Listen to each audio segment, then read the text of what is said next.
Grace and peace, everybody. Grace and peace. You saw the thumbnail. You saw the title. So you know what we're about to do. I appreciate you hanging out with me on this evening. Happy Monday to you all, each and every one of you. Thank you so much. I see Angel Wings in the building. I see my good old friend Susie Q in the house. Thank y'all so much for hanging out with me on this Monday. Hopefully you had a great start to the work week or start to the week, however you do.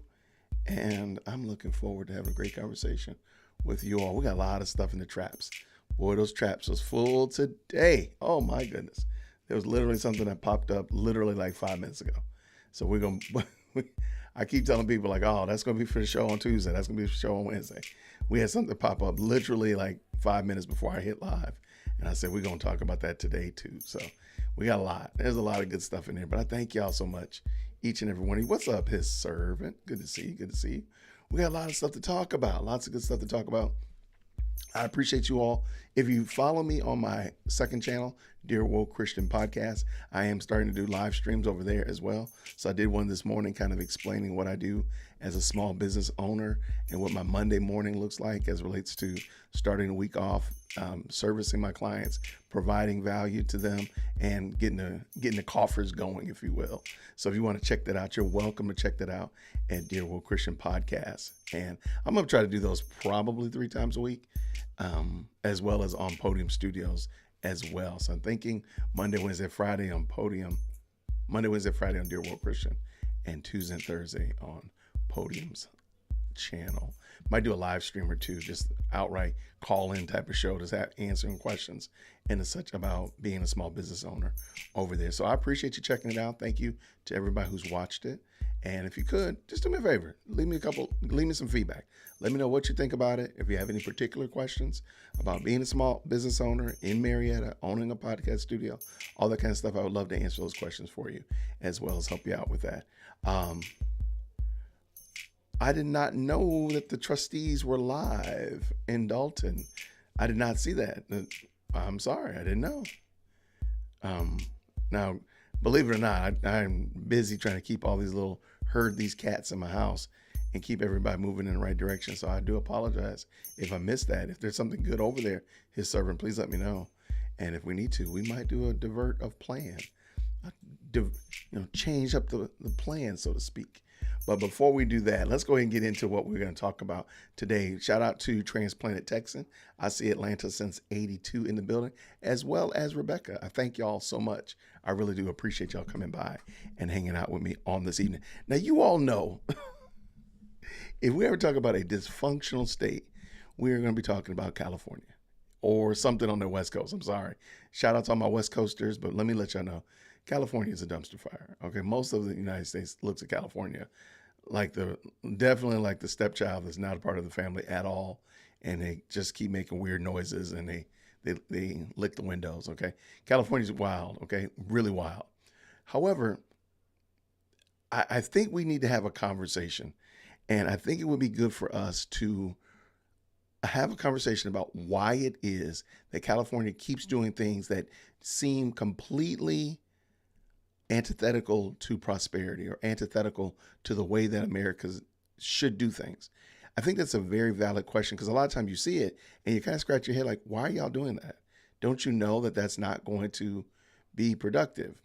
And I think we need to have a conversation, have an honest conversation, that California is a communist state, and their big enemy, the biggest enemy of a communist movement or a communist regime, is capitalism. And so I think we're watching, and I have a video I'm going to show you, but I just want to give you a little build up. I think we're watching what communists want to happen, which is to break capitalism by pushing it well outside of how it's supposed to work. For example, $25 an hour minimum wage. That's unsustainable. That's not sustainable. We know that. We knew it wasn't sustainable when they were asking for 15. We knew it wasn't sustainable when they went to double digits altogether. We knew that the minimum wage was not sustainable when you get well outside of when you price yourself out of the market. But I believe that's what Gavin, Newsom, and those persons in California want. They don't want the system to work right. So when you and myself, when we ask questions like, hey, why are you doing that? That doesn't work. You know that's not going to work. They know that. They want to break the system because the goal of the communist movement is to break capitalism, destroy capitalism, and build something else on its ashes. So they have to destroy it. And that's why we watch people do things like $25 an hour minimum wage, which just seems preposterous to you and me, and it offends our sensibilities, but that's what they're trying to do. I want you to watch this, and we're just going to probably watch it. I might add a little bit of color commentary, but at the end of the day, I'm just going to just let it play out. I want you to see this and just kind of think about why it is that they're doing this, and just oppose it. It's kind of laid against what I just said here. They want to break the system. They want the system to fail. They do. They want people to leave California. They want people to flee from California. You know why? Because if they leave from California, they're going to go other places and carry that same ideology that got those people in power in California to Oklahoma, to Texas, to Alabama, to Chicago, to New York. They're going to go there and just carry those same ideas. They're not going to realize like, oh, my thought process and the way that we were going about applying capitalism is wrong, is broken. No, they're going to just think that they're doing the right thing. Let's get over here.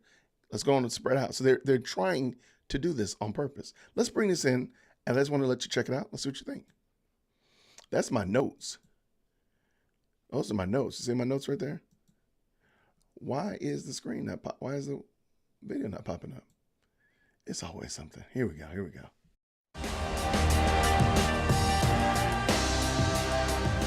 California Governor Gavin Newsom is having regrets. The Democratic legislator is scrambling to delay the state's higher health care minimum wage that is scheduled to start June 1st, according to the Wall Street Journal.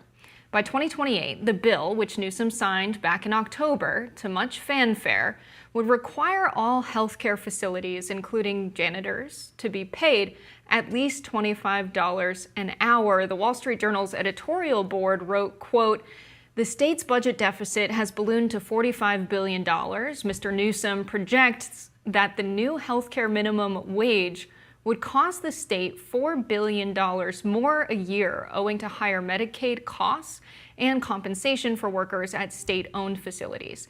Legislative analysts warned about these costs, but Mr. Newsom signed the law anyway. Mr. Newsom is proposing to tie healthcare workers' minimum wage increases to the state's general fund revenue and to exempt state facilities. But once capital gains revenue picks up again, California's private healthcare providers will be stuck paying for the wage mandate, which they ultimately pass on to patients," end quote. So to avoid this, lawmakers are working to create an urgency bill that would delay the start of the first pay bump to July 1st. In September, Newsom also signed a law establishing a new $20 an hour minimum wage for fast food workers that started last month. Host of Stossel TV, John Stossel, highlighted what he views as the consequences of this law. Let's watch. We did this. My workers, we did this. But what they really did was lose nearly 10,000 fast food jobs. Pizza Hut preemptively laid off 1,200 delivery drivers like Michael Ojeda. What's the point of the raise if you don't have a job anymore? The new law also caused prices to rise. A reporter asked Governor Newsom, "Can Californians expect the prices of their McDonald's and Starbucks to go up?" I've heard that rhetoric before, and it didn't happen. But it did happen. In this case, even before the new minimum took effect. McDonald's, Chipotle, and Starbucks already saying they plan to raise prices to offset the rising labor costs. And there was other damage.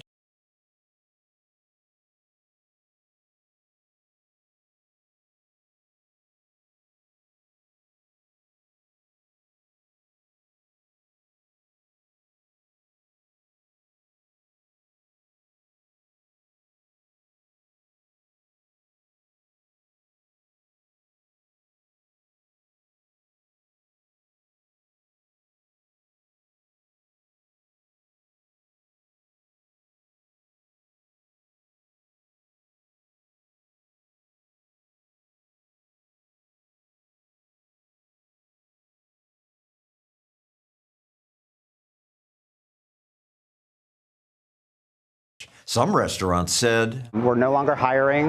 We're not growing in the state anymore." Others just closed. So the owner of this restaurant texted, "I couldn't survive the mandated wage increase." Kevin Briggins. Everybody do me a favor. Put Kevin Briggins in the chat.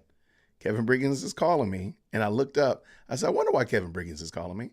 and I looked up, and my microphone was muted. So shout out to Kevin Briggins. Everybody just say shout out to Kevin Briggins. Put his name in the chat because he's he's the star student of the day. Thanks, Kev. Okay, I was saying in my eloquent manner that it's really low thinking to think that if they raise the prices in California, it's only going to affect the prices in California. That's silly. Gavin Newsom, I want to back it up because he knows that he's lying. He knows he's lying. And I, as a recovering Starbucks customer, can tell you emphatically that the prices at Starbucks have changed dramatically since they started these shenanigans at $15 in New York and California, now $25. The prices of everything in Starbucks has ballooned and gone up. This is not something new. It shouldn't be hard to understand.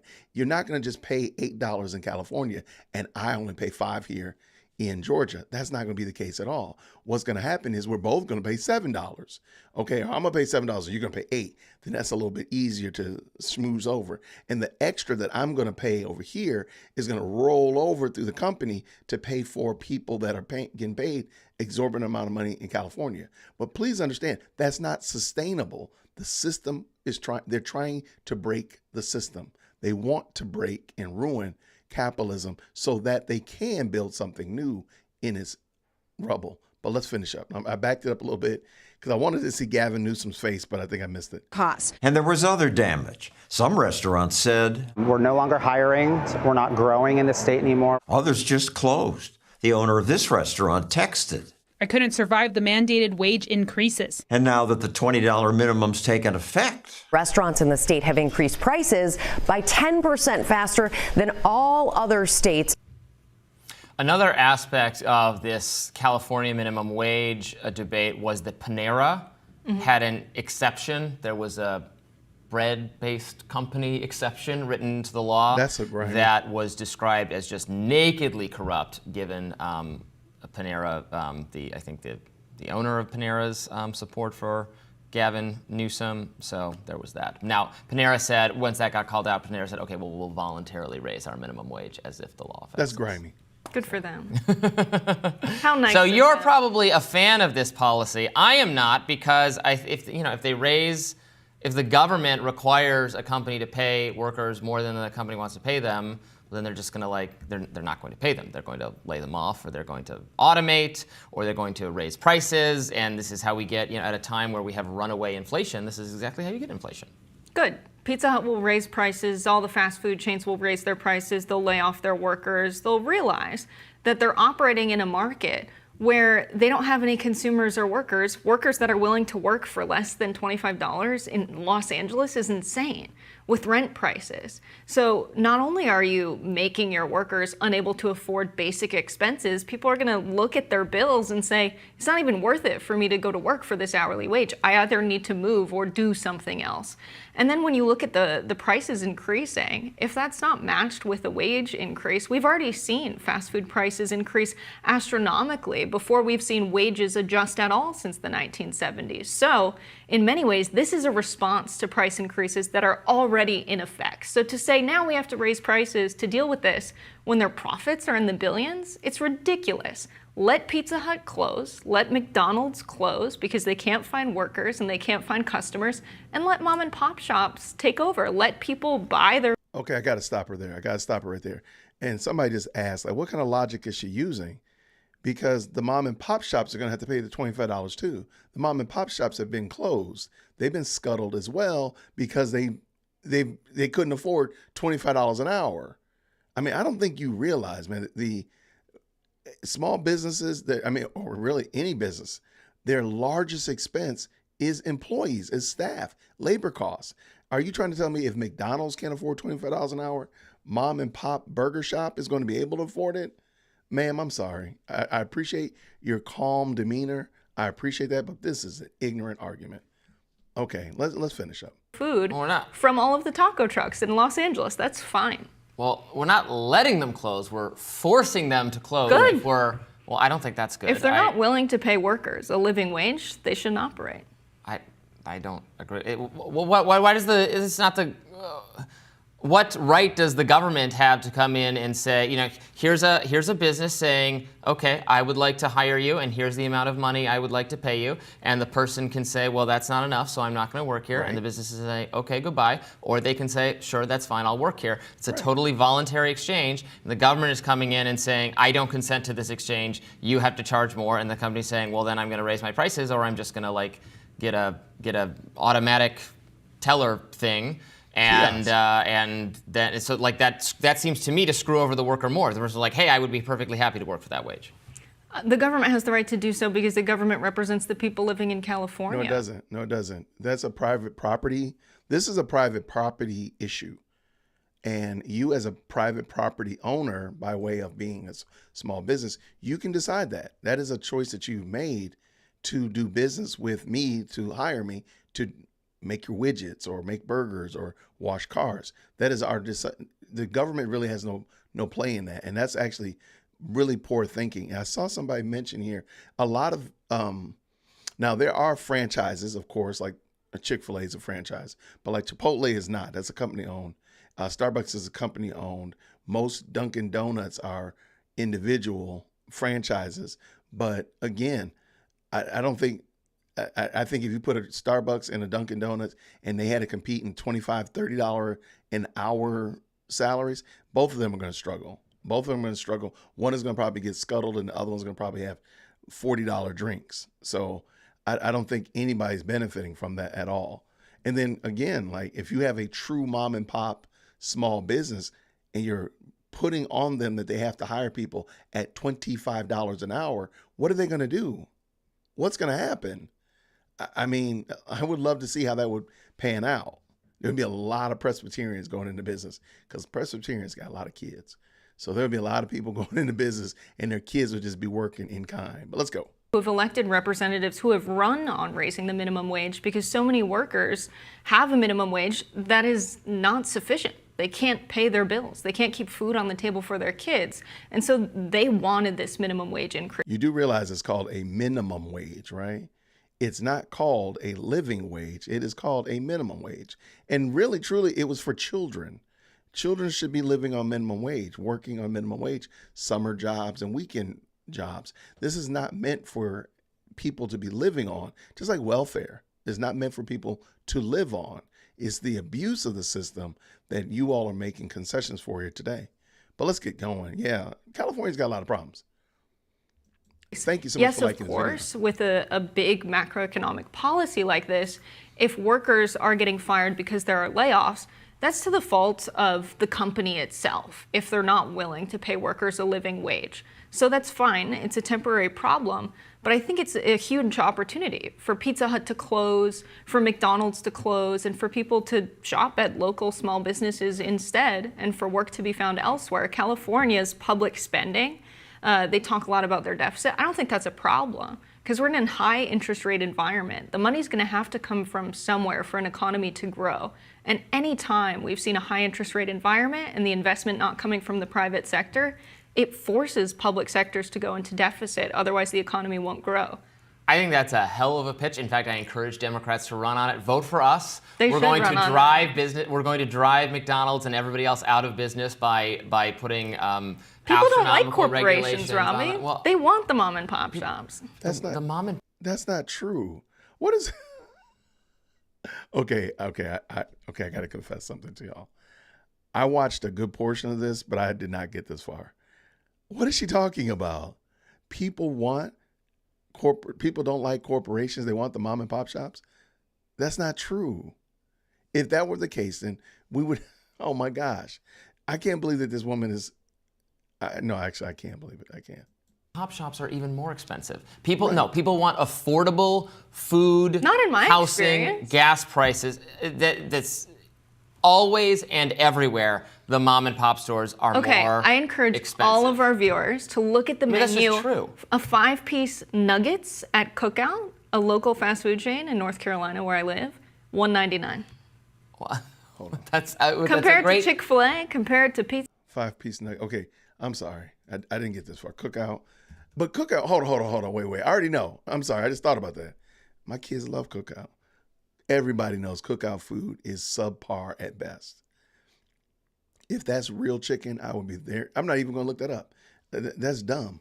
Please understand, Cookout's quality of food is not on par with Chick-fil-A.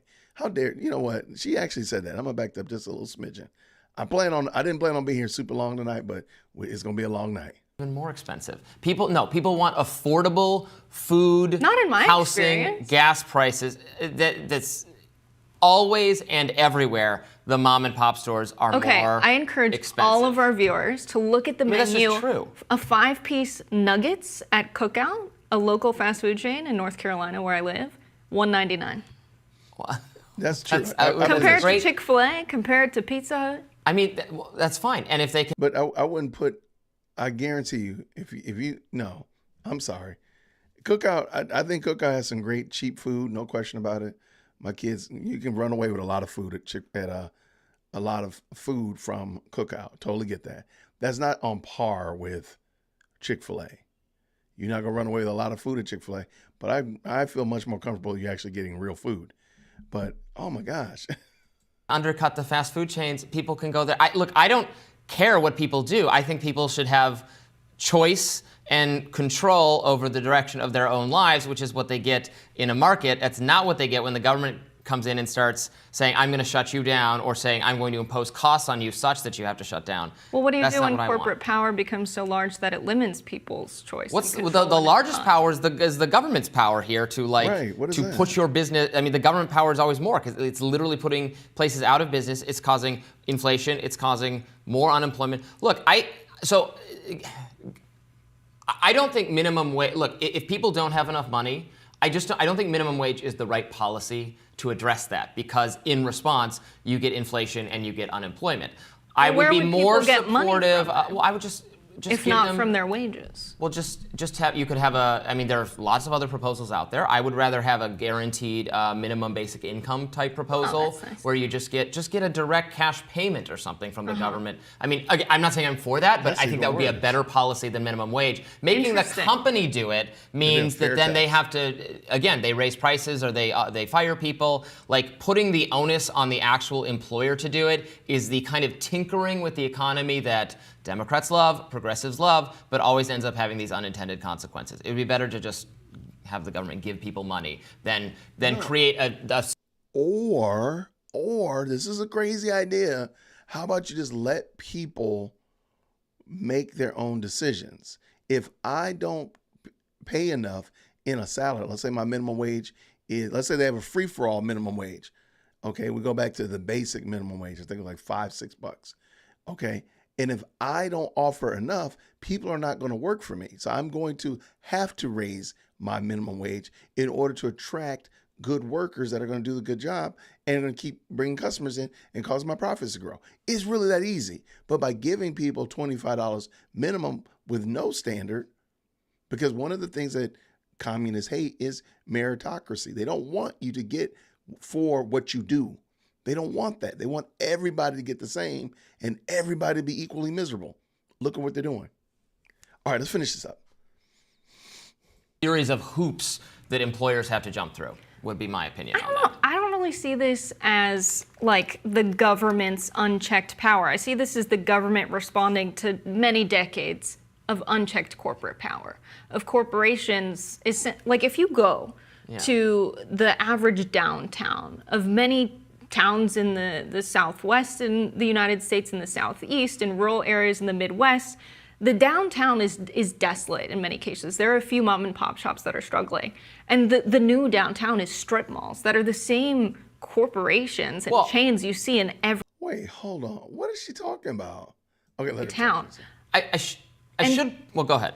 I think that demonstrates unchecked market power. I should point out that in many cases, it is mom and pop shops that oppose a minimum wage and the chain that supports it. There's a long history of Walmart absolutely wildly in support of minimum wage. It's small mom and pop competitors against it because Walmart knows once you impose a minimum wage, the mom and pop shops can't afford to pay those employees that money. So then they go out of business. So then Walmart, the government runs Walmart's competition out. They're totally in favor. They're like, yeah, jack up what you have to pay employees because we can afford to do it. It's going to be better for us because you're going to drive all the competitors out of business. I don't see it as a mom and pop friendly policy. I mean, it's a policy that it will improve the lives of some workers, the ones that, yes, don't get fired, and will raise prices for everybody else. I think it's difficult to judge that in an environment where mom and pop shops are the victim of all of their consumers being taken by stores like Walmart and Amazon coming in. That's the reason they can't afford minimum wage increases,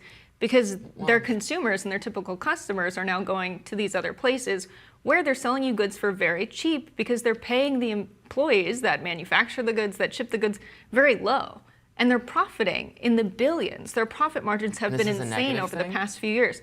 Yes, that is a negative thing because that's a wealth transfer from the everyday person in America to the wealthiest people in America who own and invest in these companies. But I think we should not forget how much better off our lives are, your life and my life, because of Amazon, because of the ability to immediately. She don't look like anything she bought is from Temu.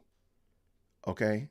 I don't know who she is, but she does not look like she shops at a mom and pop shop at all.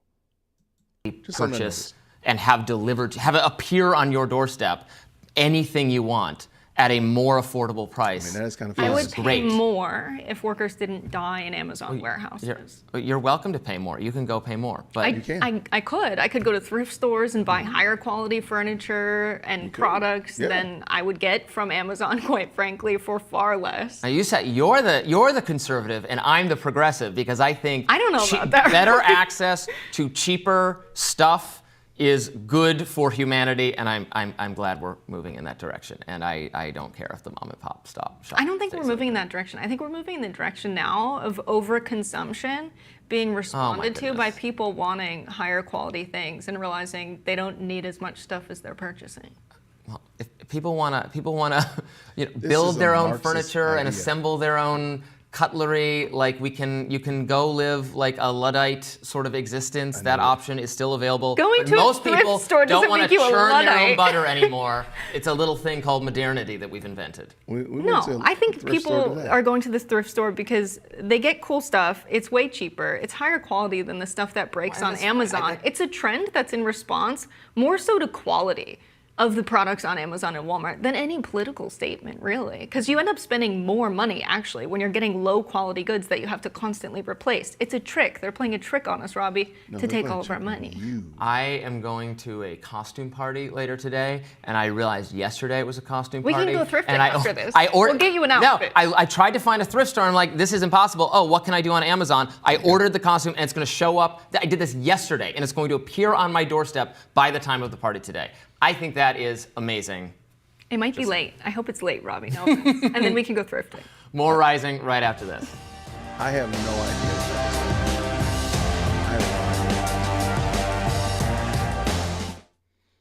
What happened here? Let's try this. It's not doing correct. I don't know, Jason. Why is it not entering my source? I don't know. It's blocked. That's why. There we go. Okay, so I have no idea what we just watched. I have no idea. That young lady was crazy. She was very crazy. But I just want you to think, do they want the system to work correctly? Yeah, and I don't think, it depends on what thrift stores you go to. You go to Goodwill, yeah, you're going to get considerably cheaper stuff. But if you go to one of these top-end thrift stores that gives them a lot more for the thrifting or consignment shops, you're not paying, you're paying just a few bucks less than maybe what you would get anywhere else. So that notion is kind of weird. I don't know where she got that from, but the idea, like, just think about it. It's something I was thinking about. So imagine there's 10 businesses in town, and all of the 10 businesses, mom and pop businesses, and all the mom and pop businesses were able to pay their employees $12 an hour minimum. So some, managers might make a little bit more and so on and so forth. But they were able to get everybody to $12 an hour minimum. All right. And the highest was making, let's say, $18. Okay. So you have between 12 and $18 is what people are making in all of these little 10 mom and pop shops. However, Walmart over there is paying $12 as well, minimum. And then they roll out this humongous minimum wage increase of $25. So now the minimum at Walmart went from $12 to $25. So they're making almost double, twice as much as what they were making before.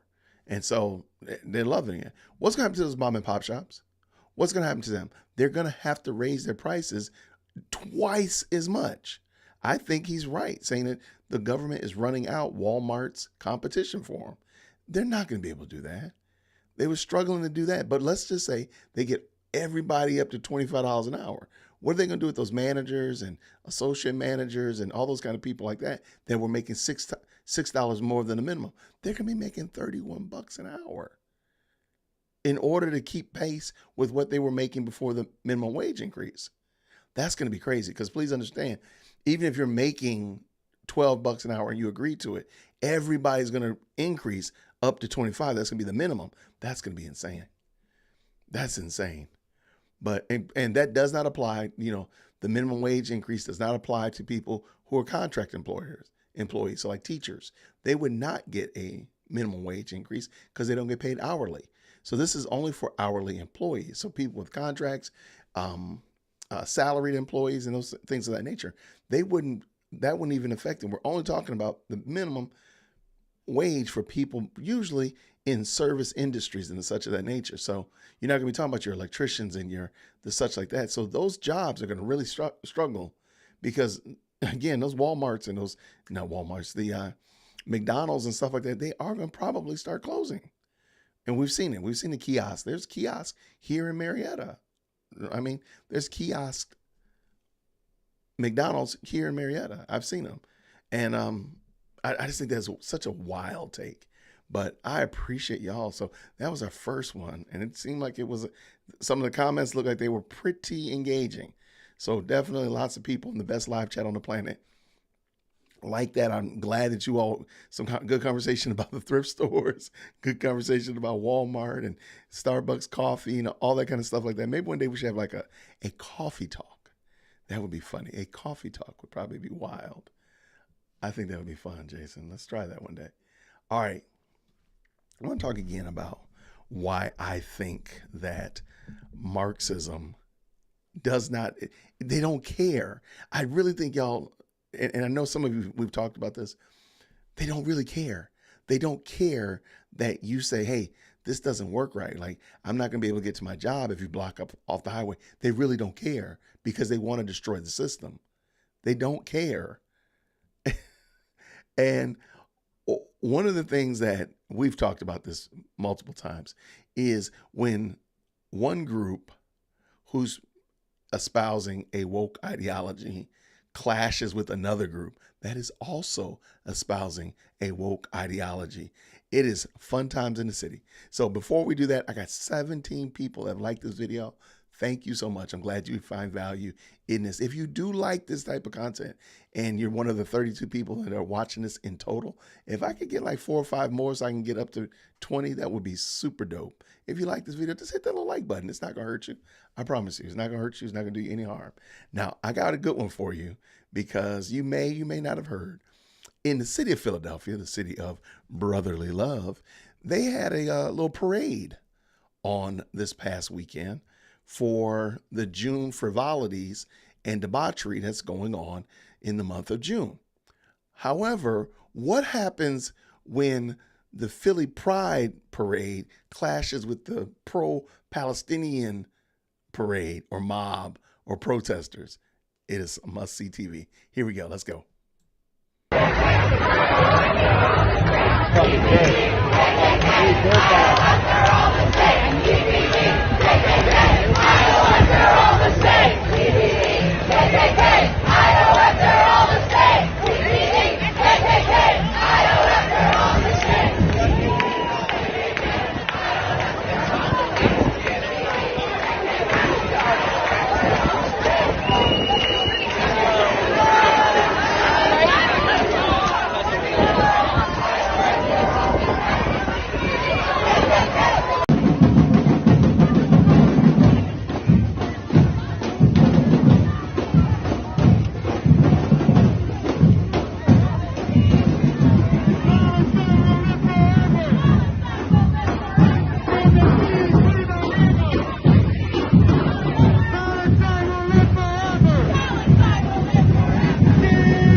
telling you, I have no idea what happens when the woke ends up fighting the woke. I'm going to call it the woke civil war, because that is craziness. So they're out here celebrating their depravity and debauchery, but then they're running against and clashing with people that are concerned about stuff that's going on 9 time zones away. I don't even know what to do. Kevin asked, who do you cheer for? Bro, I'm just here to watch the fight. That's all I'm here to do. I don't know. I'm just here to watch it. It's going to be crazy. It's going to be bananas. I don't actually know who I'm rooting for. I'm going to put, you know what I'm going to do? If I was a betting man, I'm putting 60-40 somewhere, because I know I won't go broke, at least. So I'll put 60 over here and 40 on that one, and then we'll just figure out what happens. I won't go broke. That's all I know. It's craziness, though. This kind of stuff right here, and I'm here for it. I'm here all for it. I'm here to watch the woke eat the woke, absolutely, because it's a mockery. It's a mockery. Whether we're talking about the people that are celebrating their depravity and their complete and utter disregard for God's law and who God made them to be, or we're talking about the people that are totally transfixed on something that is not even involving them. And again, I want to go back to my point again. Boy, that sure looks like some Marxism that just wants the system to be destroyed. They don't want the system to be resolved. They don't want you to be able to buy and trade at your will. They want everybody to have the exact same things, and that being equal misery. That's what they want. That's what they want. Shout out. Thank you so much. Thank you so much for Retired hitting your boy up with the RICO Defense Fund. He reminded me that RICO is not free. RICO is not cheap, Jason. Don't forget. Let me give him a little bit louder there. RICO. Thank you so much, Retired. I appreciate that. Thank you very much for the kind super chat. Appreciate you, friend. Grace and peace. So, yeah, I just think this is such a wild story to watch. And I'm sure if I find more video evidence, maybe I'll make a larger montage or whatever like that. But to watch the Ouroboros eat itself is just crazy. Like, who's going to win? I don't know, but I just think it's going to be wild to watch nonetheless. And at the end of the day, when the smoke clears, Christ will still be king, and he will still rule and reign over the affairs of men. So at the end of the day, I'm just here to, as I keep telling y'all, this is just theater. I'm just here to watch. I'm just here to watch. Let's see what we got. I appreciate y'all. Thank you so much, not only for you all being a part of the best live chat on the planet, but thank you so much to my moderators. And I say this a lot, and I want to keep saying this because I really do appreciate you all taking the time, men and women, to help this move this live chat on into safe harbors. I really do appreciate it, because a lot of the time I get distracted, a lot of the time I'm off task and so forth, and I really do appreciate y'all. So if y'all don't mind doing me a favor, if you hit the like button already, you're one of the 22 that's already hit the like button, can you also just type mods in the chat? We just want to let them know we appreciate them, because they really do a great job. And I'm not calling names because I know I'll forget, but if you could just hit them up, let them know that we really do appreciate them. The moderators are the best. Thank you so much. And thank you very much for that. All right, let's keep this game rolling. All right. And once you're done, I have a name. I have a person. I really want to know what your thoughts are about this person. I'm very conflicted about this person. And I appreciate y'all. Look at that. Love to the moderators. I appreciate it, man. Thank y'all so much. I really do want them to know that not only do I appreciate them, but that you all appreciate them as well. Okay. Now, here, real quick, can y'all just tell me, what do you think about Marjorie Taylor Greene? She is a state, actually she's a representative from Georgia, just north of where I live. I'm conflicted about Marjorie Taylor Greene. I would love to know, what do y'all think about Marjorie Taylor Greene? Just give me one word answer in the chat. What do you think about MTG? And you can talk about all of her antics, at the State of the Unions, stuff on the Senate special committees. You could talk about something small and minute. What are your overall, just, give me one word answer. I'm going to drop mine in here. All right. All right. I see it. Annoying. Okay. Perfect. Okay. Hey, I said problematic. There we go. All right. Appreciate it. She's a beast now. Not always right, but never shy. That's fair. That's fair. Cringe. Okay. Conflicted is a good description. Thank you so much, girl. What was it? Baby girl. Baby girl. Awesome. Animated. Okay. Okay. Out of pocket. About 75% of the time. But entertaining. Delusional. Bleach blonde. Bad built butch body. That's. You know what? I had to. I'm a little bit.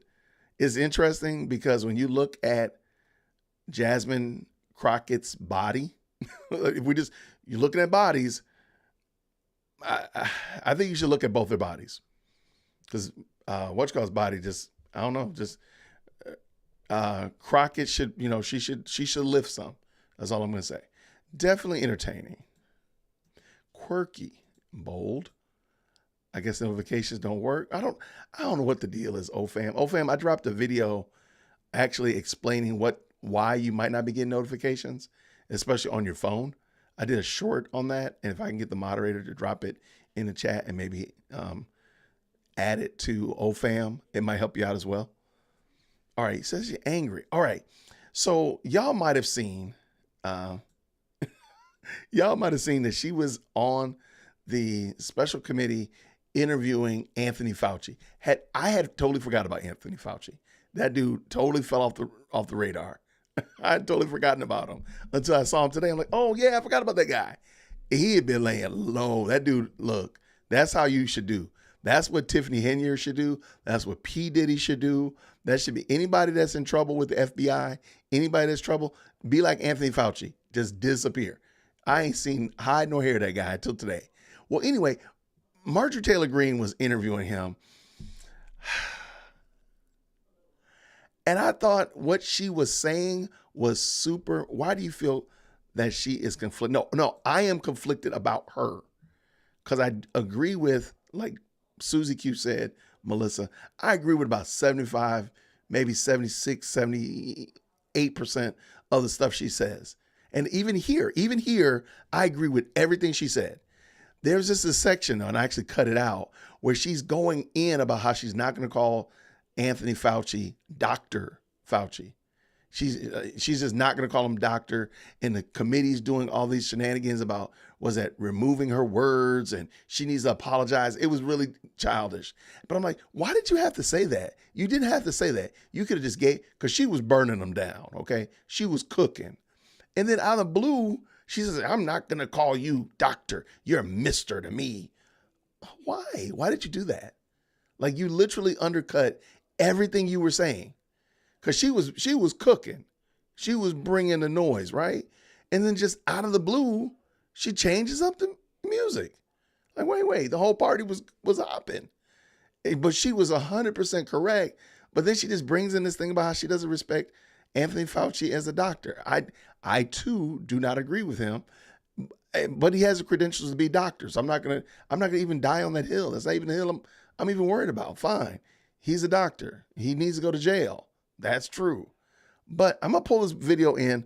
I actually cut out the diatribe because it was long. I'm like, y'all done took longer to argue about whether or not she should have said Dr. Fauci than you did actually listen to what she said. And I do think that she ruined her own argument in this. She ruined it because she was bringing the noise. And if you've seen it, you know what I'm talking about. So let me bring this in. I want to hear what y'all think about it. Let us go.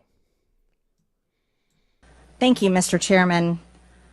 Mr. Fauci, you were quoted on CBS Face the Nation saying it's easy to criticize, but they're really criticizing science because I represent science. Do you represent science, Mr. Fauci? I am a scientist who uses the scientific method to gain information. Yes, you said you represent science. Do you represent science, Mr. Fauci? Yes Again, or no? Yes or no? No, that's not a yes or no Yes, answer. it's a yes or no. I don't think it is. Okay, well, we'll take that as a you don't know what you represent. Oh, But this, as director of the NIH, you did sign off on these so-called scientific experiments. And as a dog lover, I want to tell you this is disgusting and evil, what you signed off on, and these experiments that happened to beagles paid for by the American taxpayer. And I want you to know Americans don't pay their taxes for animals to be tortured like this. So the type of science that you are representing, Mr. Fauci, is abhorrent, and it needs to stop. Mr. Fauci, you also represent the type of science where you confess that you made up the COVID rules, including I didn't hear what you 6 said. feet social distancing and masking of children. I never said I made anything up. You admitted that you made it up. You I made it didn't up say as you went. I made it up. So are you saying this is fake news, Mr. Fauci? I didn't say I made anything up. What did you say? I said that it is not based in science and it just appeared. But this is science. What does dogs have to do with anything that we're talking about today? These are scientific experiments. This is what you signed off on. But you also told the American people they had to distance by 6 feet. They had to wear masks. But let's also talk a little bit further about the type of science that you represent. NIH scientists made $710 million in royalties from drug makers, a fact that's been hidden. Let's talk about the fact about, is it right for scientists and doctors getting paid by the American people, government taxpayer paychecks, to get patents where they're paid millions and hundreds of millions of dollars in royalty fees, especially when the NIH and these government agencies, most powerful agencies in our country, are recommending medical suggestions and advice and making up guidelines like 6 feet distancing and masking of children. Do you think that's appropriate? Do the American people deserve to be abused like that, Mr. Fauci? This was a time in history where you got to throw out the first pitch at the Washington Nationals baseball game while Americans were forced to stay home and watch such events that they love from at home alone on their televisions. And what a hypocrisy this picture shows. Here you are without your mask, with empty seats everywhere. Remember the cardboard cutout fans? That was one of the most insulting things to Americans, having to watch the games from home where you got to go and enjoy the game and sit right next to people not following the 6 feet of distancing, not wearing your mask, and everyone else was forced to stay home and stop enjoying life. And your science here, your science is displayed perfectly in this picture where children in school were put in plastic bubbles because of your science, your repulsive, evil science. And let's go back to your very own email. You said earlier you don't use email. Oh, you do. Right here. This is your own email where you said the typical mask you buy in the drugstore is not really effective in keeping out virus. I do not recommend that you wear a mask. This is your email. This is your own words. But yet children all over America were forced to wear masks. Healthy children forced to wear masks, muzzled in their schools. And then they were forced to learn from home because of your so-called science and your medical suggestions, while you and all your cronies get paid from Big Pharma. You know that what this committee should be doing? We should be recommending you to be prosecuted. We should be writing a criminal referral because you should be prosecuted for crimes against humanity. You belong in prison, Dr. Fauci. Mr. Chairman, I have another point of order. I recognize Ms. Dingell. Just want to make sure the record is clear. Dr. Fauci testified that he did not use his personal email for official business. He did not say he did not use email. And I think today, this particular has been full of lies and disregard and disrespect, and we need to stick to facts. All right. So what y'all think about that? Let's hear it. What y'all think about it? I saw some good commentary back here. I like this one right here. MTG definitely was on fire. It's a shame no one will be held accountable for C-19. I agree. Wait, there was one more that I really liked. I saw it. And oh, here it is right here. Transplanted Texan says as follows. I like the cooking, the pettiness, the gloves off. I would just like actions to back up the words. I agree. And the reason I said I'm conflicted is because, look, I like that she brings to light a lot of problems that people understand. But I feel like the way that she does it, actually turns people off from her message. I'm not saying she can't be loud. I'm not saying her voice, that nasally voice, doesn't need to happen. But on the same note, going in about Dr. Fauci over Mr. Fauci, which again, I think that's just you don't need to make a lot of hay about that. And again, if you watch the full video, I mean, the whole Senate was losing their minds about this as if they had never considered this fact. So it's like, but those kind of small little nuances like that, these people want to get off track. They want to be derailed. They want to be off focus, off target, off mission, because they don't want to deal with the facts that, as Fred said right here, facts over feelings. I agree 100%. 100%. However, I don't know why she didn't ask the question. I think she was just making a statement. Let's just be honest. I think she was just making a statement.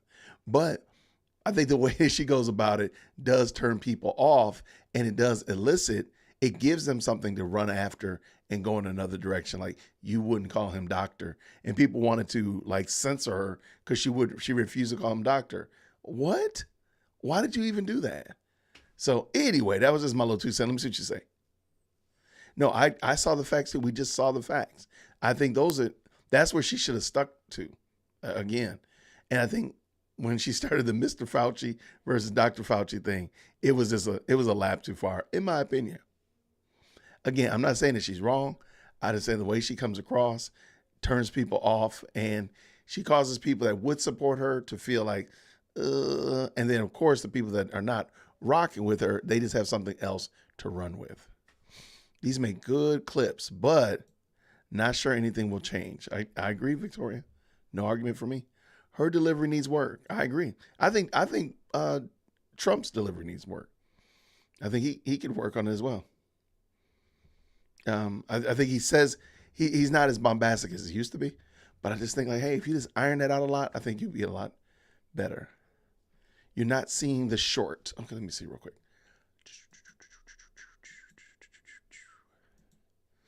I appreciate you, Susie. Thank you so much. And oh, you know why? I'm sorry. Listen, here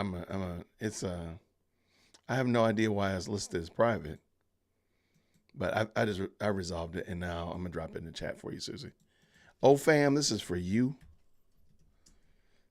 Is that right? Oh, fam. And if you're anybody who's maybe not getting notifications, especially particularly on your phone, if you're using a phone or a tablet, I just dropped a short that kind of explained. I got it from YouTube, and they explained how to make sure that you're getting notifications, because I wasn't. I found my own phone was not getting notifications, and I found out why. So that was it. So hopefully that helps you out as well. All right, so let me make sure I got my good Marjorie Taylor Greene commentary going on in here. Absolutely. Let's finish this thing up. All right. Let's here we're gonna just rip the Band-Aid off. Let's go ahead and look at Jamal Harrison Bryant. He was particularly in church yesterday, and y'all know what Jamal Harrison Bryant was talking about. Y'all already know. Matter of fact, go ahead and put in the chat. What do you think Jamal Harrison Bryant was talking about yesterday, June 2nd, in church? What do you think he was talking about? One word or one number. I guarantee you probably gonna get it right. Well, just type the word you think he was talking about, or who he was talking about, in the chat. And I can tell you right now, it wasn't Jesus. I'll just say that right now. Who do you think he was? Let's see what they say. Let's see what the people are saying, Jason. It's already 34. What are you talking about? Are you so wild? Thank you, Rebecca. I don't know what Q talking about. Q, you might have to be in punishment. What's 34? The brick house measurements? Absolutely. Absolutely. Absolutely. It's never going to be Jesus and New Birth Missionary Baptist Church. Never. He probably was talking about the second one, the last one for sure. So yesterday, Jamal Harrison Bryant was talking about Trump's conviction. So, 34 convictions. I got you, 34 felonies. Okay, I want to hear what you all think about this. And I think we've kind of talked about this. I have to admit, Jamal Bryant made a very interesting point that I'm willing to give you. Look, I'm a fair dealer. I'm trying to be a fair dealer. I can give him this, but I want to hear what you all think about it. So let us go. Standing on this pulpit, I am charged by the state to be nonpartisan. Standing on the pulpit, so I'm supposed to be nonpartisan. I don't make the news. I am charged by the state to be nonpartisan. Standing on the pulpit, so I'm supposed to be nonpartisan. I don't make the news. I just report it. For the first time in U.S. history, a president is a felon. And why are they clapping? Former President Donald John Trump is a convicted felon 34 times. And I want to raise an argument different than what you are expecting, is that with 34 felons is still able to run for president. And so many black men, so many black women have been marginalized in our community.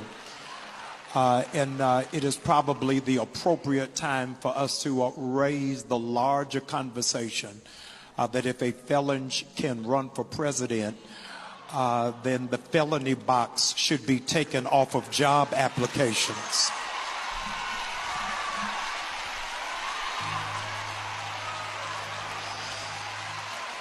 It should be taken off of the applications for those trying to get apartments in Atlanta. Come on, y'all ain't saying anything to me. All right, so I want to know, what do y'all think about that? Let's pretend that it wasn't Jamal Harrison Bryant saying it. What do y'all think about that? The idea that if a convicted felon, which again, I'm just riding along with them. I don't agree with the decision on Thursday at all. But let's just say, what do y'all think about that? That, well, if you can be a felon and run for president, then you should be able to be a felon and fill in the blanks. What do y'all think about that? Is he trying to run for president? Jamal, trust me, Jamal would probably try to, but no. He's talking about 45. Right. It's already been disclosed as a felony record. That's true.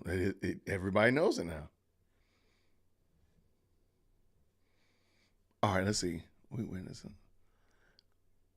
I mean, Jamal, I think it's weird that he would even say like he's charged by the state to be bipartisan or nonpartisan. Sir, you do this on a regular basis. This is your MO. Like, I didn't have to look high and look low for this. We knew you were going to do it. What did Atlanta say? So does a whole news station. Wait. Oh, absolutely. All those people couldn't even name the crime that was committed or what he was convicted for. I know that's right. Atlanta 82. Absolutely. But yeah, like, so should people who have been charged with felonies in the past and now they're trying to rehabilitate their lives, should they not be held against them any longer? I've heard people say that they should be totally expunged. Like, once you've paid your debt to society, your slate should be wiped totally clean. I've heard that argument before, and then of course other arguments as well. So I just want to know what y'all thought about it. You got it, OFAM. You got it.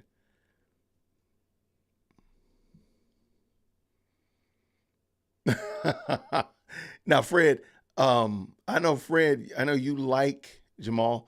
I don't rock with Jamal at all. I meant to talk to you about that. I don't mess with Jamal at all. He's got more problems than a little bit. So even the things that he wants to do, a lot of the time, I feel like are just scams. I'm sorry. A lot of that stuff that he does out there, I feel like it's scammy. But I mean, I can definitely talk about it. But yeah, I think he might be trying to rock with that but keep in mind, if you are a home owner that's renting your home out, you can still rent to a felon. That's your decision. That's why it's like private property. If you choose, if you say this person was a felon, they said, hey, I was, gerbil cage fighting, whatever like that, and I'm a felon, but I'm trying to get my life clean. I no longer own gerbils. I don't do gerbil cage fighting, anything of that nature. You have the right and should have the right to decide if you want to rent to that person. That's your decision. I don't understand I don't know why we do that. Personally, I don't know why we treat it like you don't have the right to live in an apartment. That's kind of crazy. All right, what am I missing? Okay, I don't see anybody telling me whether or not. All right, so we are here to fight for Trump, I see, because nobody wants to argue with me about whether or not felons should have to disclose their felonies. Not a problem, because I know some other people that too want to celebrate Trump. And so we're going to go ahead and we're going to bring in our brothers and sisters and cousins and them from across the pond. Our message to Donald Trump and the United States and every American who's watching this. Your election in November is far bigger than your country, okay? Donald Trump is needed in this world to bring back peace. His leadership is needed to save the West. All our countries are being flooded. They are destroying our cultures. They're bringing us down. It's an attack on the West. There's only one person who's going to stop it. You have the opportunity in November with these legends.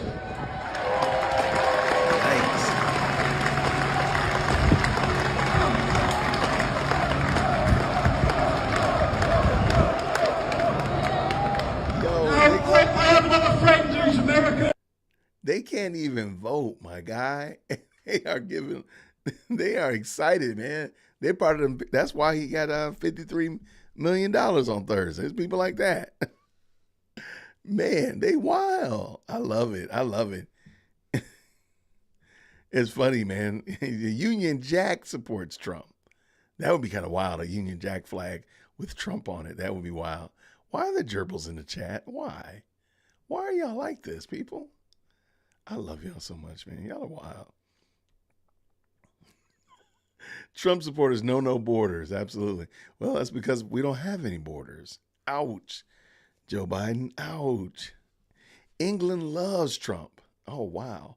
That is wild, man. That's kind of cool, I guess. That's what's up. I love it. All right, what we got? No, unequivocal now. I do believe Marjorie Taylor Greene hurt that man's feelings, and I do think she brought facts.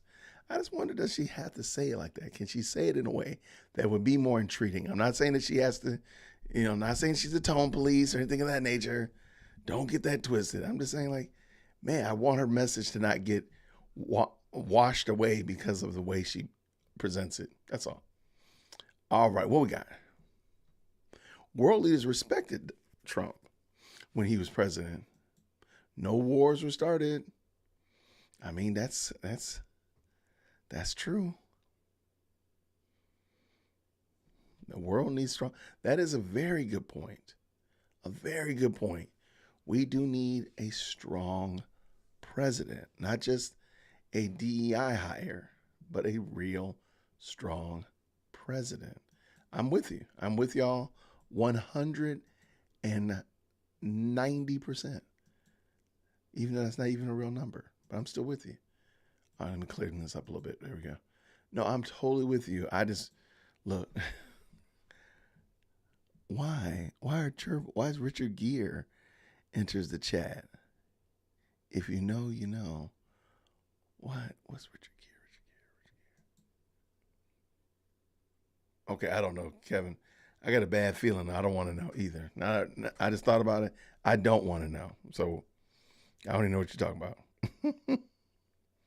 Thank you, Kiana. Kiana texted me earlier, too, saying I was muted. I'm sorry. Y'all should send me a super chat. That would have popped up. All right, what do I got here? There we go. All right. I don't even want to know about Richard Gere. Okay.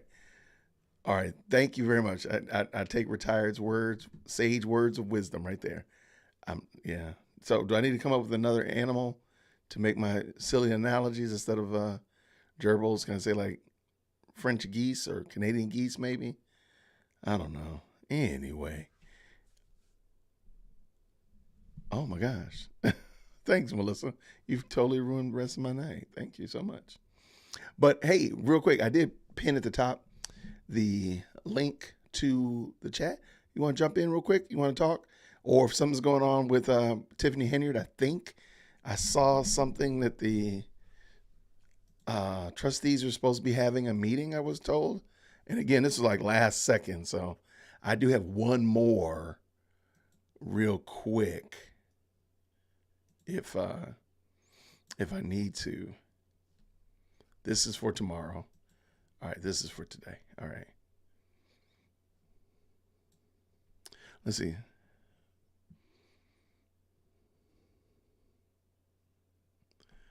Fred said, since America started, we've only had 19 years of peace and 4 of them was under Trump. Wow. Good catch. Good catch. Good catch. All right. We haven't really talked about much, but let's bring in a little quick Fani news. I know how y'all feel about Fani. I know y'all like Fani. All right, let's go. Now, the Georgia Appeals Court, I just want to talk about this real quick, has set a tentative date for October 4th to hear the Trump appeal of Fani Willis ruling. All right, so this is the first day. Let's just say this is the 4th day of June. So we got all of June, all of July, all of August, all of September to go. So basically almost 4 more months of this, just waiting to get to the appeals. So the Georgia Court of Appeals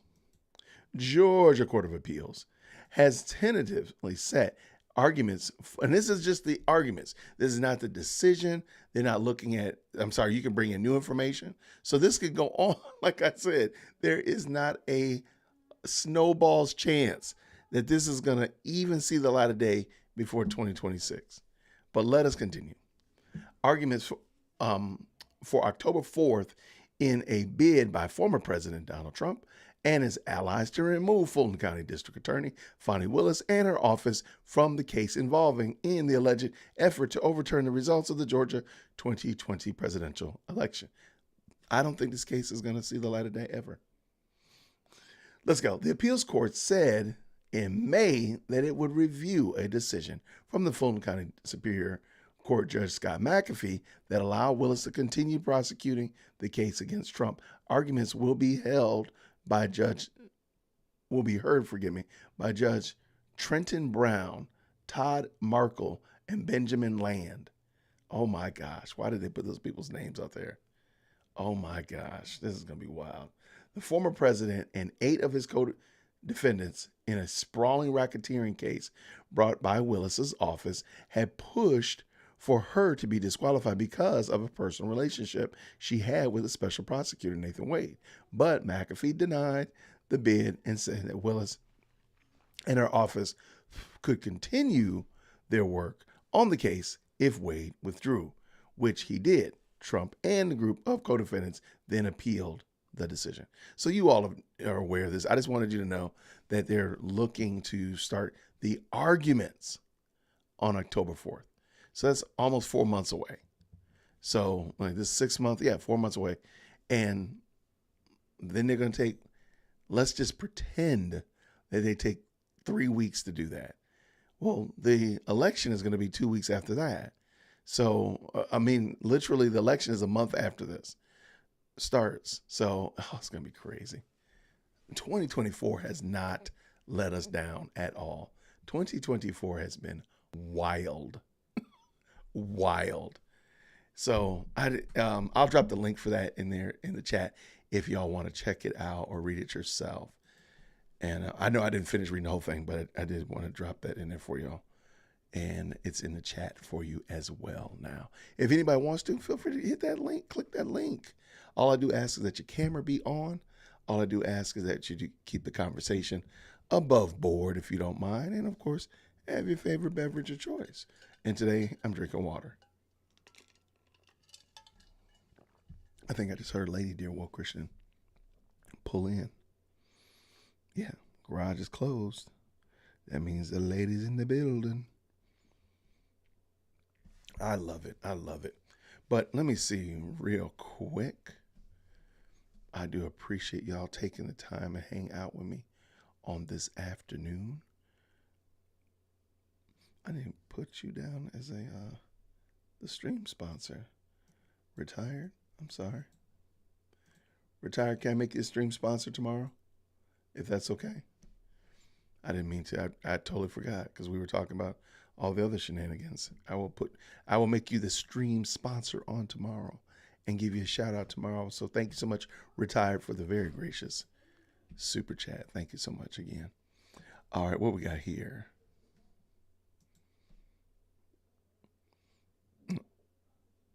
Ozark Spring water. Okay. I like it. I think. Too old for a camera. I got you.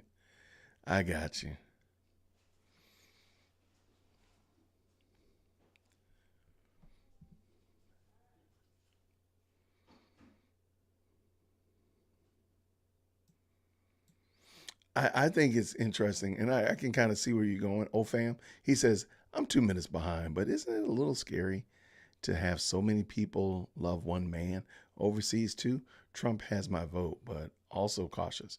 I totally get it, and I agree with you 100%. As I keep making the point, Trump is God's Trump, just like Biden is God's Biden, and whoever's in the Middle East and whoever's overseas, all leaders are placed there by God. So at the end of the day, when the smoke clears, as long as God is in control, I'm not going to lose any sleep about whoever he places in position of power in the United States or abroad. It's just who he wants to be there. So that being the case, I do think it's interesting. I do think it sets itself up to be a little bit weird. So I totally agree with you there 100%. I'm just like, okay, if that be the case, if God wants these people to, I think they do recognize good leadership though. And I think people do recognize that when the righteous are in power, the people prosper, but when the wicked rule, people run. So I do think people realize like, yeah, we were better off when we had that, academic probation gas prices. Now we got the summa cum laude gas prices, and the world is not really that much better. That's not good. So I do agree that I can see why people, I'm saying, because I can see why people respect presidents, especially in Europe, because they're impacted so much by what we do, because they're considered the West as well. So, I totally can get it. What we got here? You all crack me up with that. So I'll make sure I put out a smoke signal and say, hey, make sure your face is on if you want to put the camera on. How about that? That's how we'll do it next time. But no, I think this is a very interesting conversation. I really appreciate y'all, looking at what's going on in California in the minimum wage, looking at Marjorie Taylor Greene and her shenanigans. I think I like her. I just wish that she would do some things different. But again, and then watching the woke eat the woke in Philadelphia, that was wild. I just think that's so crazy to watch that. And then, of course, lastly, to see what's going on with Trump and even Fani Willis, that little extra add-on of Fani Willis, I do think is really interesting. And there's so much to keep our eyes on. Q, is there, are the trustees meeting? Because, I'll turn it into a screen party in a hot second. Let me pull up the Dalton trustees real quick.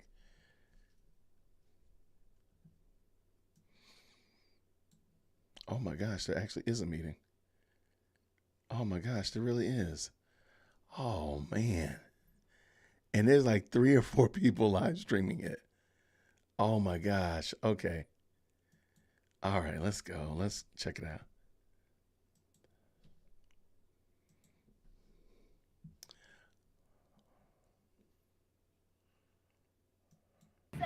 beating on a black woman. Empower.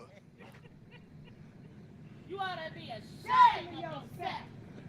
A black woman with power. They're out here mocking Tiffany Henyard. Okay. Just a second ago, the gentleman was looking at this. I wish he Looked would like turn. somebody shot at the window. They trying to get that big tip? Oh, I know a bullet hole when I see it. That's a 38. 38 or 9mm right there. Two times. Two times. Y'all see that? Two of them. They trying to shoot at the mayor. We got to arrest them. Boy, y'all wild, man. This thing is crazy. If you're not familiar with Dalton, this is insane. Oh. We gotta get that language. That's credible threat right there. That's credible threat right there. Oh. That credible threat that They would roast the hell out your boss when you said that shit. She got that shit from Jedediah, all that fake gun shit. The trustee should have adjourned this meeting, but Kiana Belcher told Mary to make sure certain folks made it in. No, this is what they stating. They said the trustee should have adjourned the meeting, but Kiana Belcher told Mary to make sure certain folks made it in when they talk outside. Okay, so one of the things that this is the outside of the Dalton meeting. I want to go back and see if you can see. Two of them. Not till you just pointed out. So, I don't care about sidewalk. I don't think he cares about sidewalk. What? Walking up to the window. No, I just filmed that. That's all. That's fine. And you see where I'm back at? Yeah, that's. I'm in order. If you was really policing the window, it wouldn't be too. Okay, real quick. That's a waste of taxpayer money. So this is the infamous Tahoe. Same right here. All right, that was the infamous Tahoe that Tiffany gets called. That's why they call her Tahoe Tiffany right here. Right here. Here's the infamous Tahoe. $165. That she bought to carry her around. And you may have heard during the budget meeting, people wondering about what is going on with this white BMW. And it's a lease. Ain't worth that. All right, so that's a waste of taxpayer money.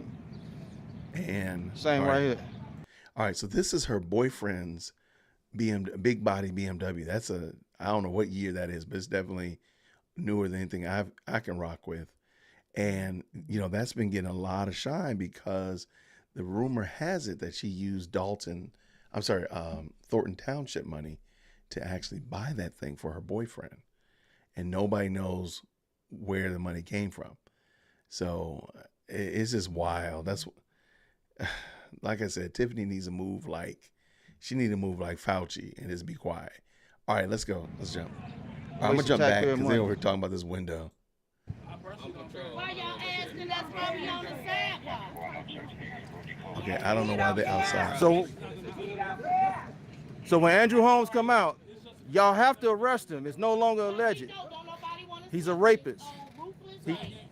When Andrew Holmes come out, y'all have to arrest him because he's a rapist. No, he's not right? a cop.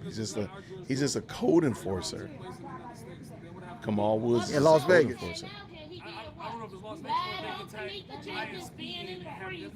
Right. Right. They should have been brought him in for questioning to get a deposition from him. Exactly. I would love to hear what that guy saying. I wish his ladies would stop talking. I got you. But I appreciate your answer. For the vote, he ain't been to now meeting. All right, let me do this. Civil rights violator. All right, let me see if I think Brother Jedediah is actually in the meeting. I think. Let me see if he's in the actual meeting. It looks like they are. Yeah, this is a little bit better. Our soldiers, I have a lot of respect for y'all. But that clown for y'all, that damn chief of police, to try to put me out for nothing, to have me walk out, to try to get me out for what? For what? This is the type of stuff that we dealing with. Black people didn't sacrifice for us to get leadership and act like this. You didn't go through years of Jim Crow, segregation, for us to get into this political position and treat other black people like this? This is what we're dealing with, this terrible administration. They're trying to put me out. I'm struggling with my left leg, with my MS, but I'm here. This has to stop. This has to stop. We got a clean house. We got to vote all of them out. All of them out. Stand around Angela Marsden don't say nothing. Nothing. Y'all sit up there quiet. What did they have on you? Y'all have no freedom to speak? Do y'all have any nuts? Anything? I'm sad. I'm sick and tired to hear them trying to put me out. They're trying to like, hey, let me talk to you outside. And they go, I respect the cops, the rank and file soldiers who helped me, who said, no, we ain't gonna do this. But this, how much money has Chief Lacey cost his village? How much money? 33 million. Bad things. Let him talk. How many bad things has the chief done? And the fact that she got in the top cop. This has to change, residents. It's going to change the unity of the people of Dalton. That's how we change this. We got to vote her out, period. If you don't know your block, if you don't know your neighbors, come to the Dalton Trustees YouTube page, come to the team of the trustees. That's how we change this. It's a mess. I can't believe this man tried to put me out. He tried to joke and try to cook. I tried to shake his hand. No, you didn't want to shake my hand. You should be ashamed of yourself, Lacey. Yeah. You should be ashamed of yourself. That's all I want to say. Peace out. All right, so that's a former trustee. Last name is Steve, Edward Steve.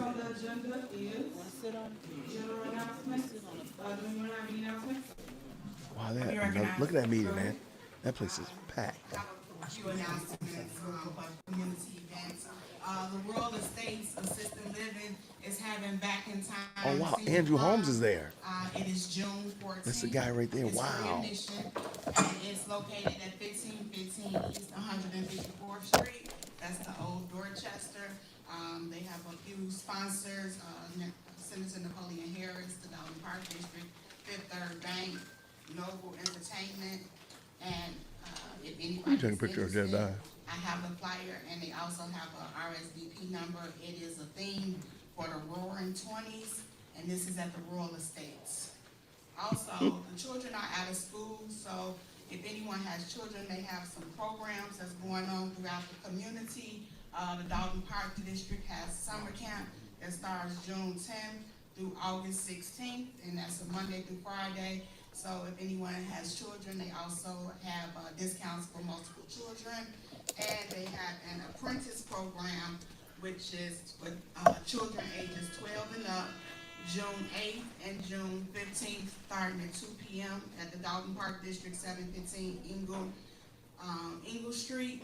And then this program will also lead them to do an extended apprenticeship program throughout the summer. This is just some information just to get the kids involved. We know that they're out of school, they're not doing anything, sitting in the house playing on the games probably, but that's just some information. The apprenticeship program is free of charge. There's no charge. So it's students that do stuff like get carpentry skills, plumbing skills, auto mechanic skills, and construction skills. So I think that's really good for them to keep their minds busy. Andrew Holmes is in there. That's crazy. The Dalton Park District is having an all cancer awareness walk, and this is on August 31st, so it's still a little time. But those people that have survived cancer or is battling with cancer, it's an all cancer awareness walk Saturday, August 31st at the Dalton Park District. So we'll be saying this again when it gets closer to time. I release. All right, anyone else? Sure, can I be recognized? Go ahead. Good evening, everyone. Good evening. Also for the Park District, we have Wind Down Wednesdays, and the next event is June the 12th. When you come out to the park, it's for the East Pavilion, 4 p.m. to 8 p.m., and they have a live band. That's an awesome band. Soul to the Bone. They also have Soul to the Bone. Trucks, what is Jedediah doing? there. So if anyone is interested, please call the Dalton Park District, 708-841-2111. And that is Wednesday, June the 12th. Also, Adult Co-ed League for softball. $1,200 per team, $100 per Wow. person. And that begins June the 2nd, 6 p.m. on Wednesdays and 3 p.m. on Sundays if you are interested. And that's for the East and West softball field. Also, last but not least, Tea with the Trustees every second Saturday. Please come out, fellowship with us, network with us, get some awesome information, get some questions answered that you can't get answered on the board meeting. That is every second Saturday. The next one is June 8th, 9:30 a.m., 14700 Evers. I expect to see everyone in this room this coming Saturday. She said, I expect to see all of y'all. All right. Anyone else? Yes, ma'am. Soon. Hello, everyone. Happy Monday. I would like to invite everyone to the Dalton Park District Roaring 20s, a speakeasy fundraiser event. I went last year and I had a great time. It's at the Lesson Long Fieldhouse, June 28th, 7 p.m. to 11 p.m., 14700 Everett Street in our very favorite village, right? The general admission is $150 a ticket, and you can feel free to contact Dalton Park with any questions at 708-841-2111. I also have another Dalton Park event for our pre-June 15th food festival basketball tournament, Saturday, June 15th. Right there in Needles Park, 142nd at Woodlawn. Mission is free, so everyone please join us in Dalton Park, 1 p.m. until 6 p.m. I also would like to thank all the families who participated in our family White Sox night, and I'd like to thank the White Sox for the tickets also. All Dalton residents are invited to my 3rd annual family skate night at Linwood Skating Rink at 2030 Glenwood Dyer Road in Linwood from 5:30 to 8:30. Due to the support from all around the world, I made this one a little different. So if anyone has skated with us before, we typically fellowship and have a good time. But this one, with all the support from the different states, we have shirts that have the all around the world logo so that people from different states who support us can join the movement and skate with us. So if you'd like to participate, feel free to contact me at 708-968-4297, or feel free to email me at bnorwood@villageadult.org. Thank you. And feel free to visit our YouTube Dalton Trustees page for any updates and events. Thanks, guys. All right. Anyone else? It is a full house, Sylvia. Okay, on Saturday, June 15th, we will be at the Dalton Trustees in partnership with the Father's Day Committee. We'll have our 2nd annual Father's Day barbecue. This will be at the Dalton Park District in the East Pavilion. This is a free event. We had a wonderful time last year. Bring your chairs to get comfortable. Food and refreshments will be provided. It's from 2 p.m. to dusk, so it's a primarily all-day event. Great DJ, great times, and great fellowships. We would just love to see everybody come out. Again, Saturday, June 15th, 2 p.m. to dusk. Thank you. Dusk. That's when the street lights came on. Good evening, ladies and gentlemen.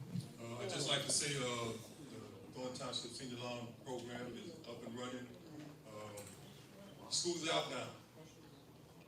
We have solicited to TF North, TF South, Thornridge High School, Thornwood. So the students are here. Feel much better now that they're out of school. And any individual that's from 16 to 24 years old, come on out and help mow the lawns for our seniors over the age of 60. It's a senior youth program where youth connects with seniors, the seniors connect with youth. So it's a blessing that the youth have came out. They're coming in droves now. You can go online to www.thorntownship.com, jobs, 16 to 24. Also, you can come to They get $25 an hour. Westview, South Holland, Illinois. Contact number is 708-596-6040, extension 4007, or item 4008. Thank you. Anyone else? Next on the agenda is Mayor's report. So, as you guys know, I really love my city. I grew up here in the village of Dalton, and I don't want to do nothing but see the best things for my village. It saddens me that every time it's a disagreement amongst anyone here, we call media. It also saddens me that the media only come out for a mess. I get it. Y'all using me for clickbait and ratings. I wish you guys will come out for the good we do in our community. There's tons of events that I post, that I advocate for, and that I showcase, because y'all literally go on my Facebook page, my Instagram page, my Tiffany on the Move podcast page, and you take my clips and use it to bring people into your stations. I think now you guys owe me a check, News, because you use my likeness and my name just for views. Please showcase the good in our village, because you're putting a black eye on our community. You're putting people, oh my God. Guys, you're out of order. Just like you, clear the room. yes, he will. So just like you guys was quiet and I was quiet when everybody spoke, y'all give me the same respect to be heard. Just because some people may not like what I'm saying don't mean others don't like what I'm saying. It's a lot of people that support Supermayor, believe it or not. And I just need them to hear another narrative and not just the false negative narrative that's put out there by the Board of Trustees, the four, and also the media, and then the hate groups. And what you don't understand, or fail to realize, it's people that live in our community that's being affected by the nonsense, the negativity. The people are getting threats from our staff to regular residents, and you don't understand the chaos that you created by just wanting to showboat or want 5 minutes of fame on the news. Shame on you. You and God have to deal with that later on in life. But anyway, as I was stating, I really want you guys to see what Dalton could be, what Dalton should have been a long time ago. People put out their narratives, and yes, we're going to entertain a lot of it as it relates to the facts, because you guys are following a made-up story. It is a smear campaign going on right now. People are using different people for political gain, and it's sad, but I don't want anybody that's young like me to be discouraged. Run for office. Public office is something that's needed and something that the youth need to take a stance and do. Do not be discouraged. I want you to continue to run, because I want you to see what it looks like when you go through controversy, but when you come out on the other end and you're victorious. Because when it does clip, and it will clip, you're going to see the facts and what it really was, but not what they was telling you, which was lies. Everybody should know that media is deception. People sell you what they want you to believe at that moment. I got clips and all kinds of stuff people send me, believe it or not. I'm making a video for you so you can see what I mean about the news. There's a ton of things going on in the world. We should really be focusing on that and banding together. I'm about unity. That's why you see me always positive, head held high, and always walking in my purpose. God gave me the opportunity to be the first. But unfortunately, when you're the first, you get the worst. You get all the negatives. You get all the things that people think you should do. But what you are doing is what get overshadowed. As it relates to grants, I'll start with the grants first. As it relates to the grants, we have produced so many different things here. I know we put the $6 million in the budget. I know the board tried to take it out. You cannot get money once you take things out of budget. You have to basically plan for the money. DCEO grant, we're getting $1 million. I don't know if you heard about that. Of course not, because the news didn't display that. That will be here by June 30th. It's for $1 million for operating expenses. Again, these are things that we do here, meaning myself and my administration, but it don't get no type of play. And that's $1 million. Also, DCEO grant, another one for $112,000 is for capital improvements. That's for projects, things that you would like to do. So sometimes when you see us developing or doing things in our community, we have grant money to do it, but no one educates the public on the how. You guys just see it being produced and don't understand how we're doing it. So this is me telling you how we're doing it. Also, this is on the agenda for this evening. The IEPA is for $2.7 million. It's the lead service line replacement. Everybody complained about things as it relates to water and issues that we had in our town forever. Those are the things that I have been entertaining and fixing and putting a plan before the board so that we can vote on these items. Also, you guys know that our water tank had exploded when we had that storm. We are also in need of finding revenue to pay for that, and that is a major project. We also need to continue doing our streets. our sidewalks and our alleys. Those are things that wasn't done, and you guys know this because if you've been here as long as me, you had to pay 50% just for a sidewalk that you would never own. Where they do that in? So if the sidewalk was $5,000, you had to pay $2,500, and the village paid $2,500. Under my administration, we don't charge you anything as it should have been from day one. It is free. If you call and let us know that it is cracked, broken, messed up, we will put it on the list and we will get to it. We've done a ton of sidewalks last year. We will do more sidewalks this year, and the same with street resurfacing. But while we're doing street resurfacing, we are fixing the sewers as well, because we have a lot of flood issues in our community that we are fixing. So again, stop with the mess and pay attention to the things that really matter to community, because when it hits our city, you want to care that these things are in place. But if you're so blinded by the person throwing a rock, hiding a hand with the mess and chaos, you will never see what's really being fixed in your community. Next, June 15th, Father's Day, we're going to have our backyard barbecue. It will be at Just Ice Rink. That address is 14312 Greenwood. Please come out and join us. I know that we had posted it 2 different times. Unfortunately, it rained, so we had to cancel it. So we will be doing that again. I'm praying for great weather. It's a way that we bring community together and we unify. One thing that I love about that day is we're celebrating the fathers, but at the same time, we're going to allow people to skate. We're working on getting someone to manage the skate rink so that it will be open always. And in doing so, it will be open on certain days. Monday through Thursday will be open, and then Friday, Saturday, Sunday, it will be available for rental. This is a way we will bring revenue to our village. So these are things we're working on. This is me letting you know what our plans are. July 3rd. July 3rd is the 4th of July parade and fireworks show. Again, since I became your mayor, I brought back a parade that has been dormant for over a decade. And for those that don't know, that's over 10 years. It was really epic last year. We started right here from Village Hall, and we worked our way all the way down Greenwood, which is now Greenwood Falls. And we went all the way to the school that I graduated from, Thornridge High School on Cottage Grove. We will be doing the same thing this very year. If you are interested or want to sign up, please sign up with Miss Medina. If you want to be in the parade, you got a fire engine, which most municipalities do. Fire engine, which most municipalities do. Come and join the movement with us. Please join us for those things. Excuse me. I don't know what happened. Okay, so now, please don't be disrespectful. Now, I want to go over the videos and things that we have just done. One thing that we've done is Cop on Top. Cop on Top was really, really epic. It was really epic for us. It was really when I epic. say epic, we did great things. We were able to raise funds. This is something that they do every single year. And Cop on Top had people come from all over to support and donate. This was on our Facebook, and it is also on our website. Can you please play the video? She looks bothered. She does not look good. That's the donuts right there on Tiffany.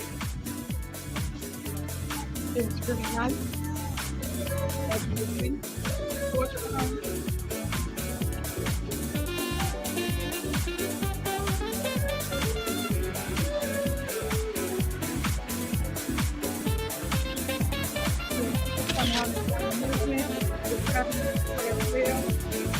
they raised $2,900.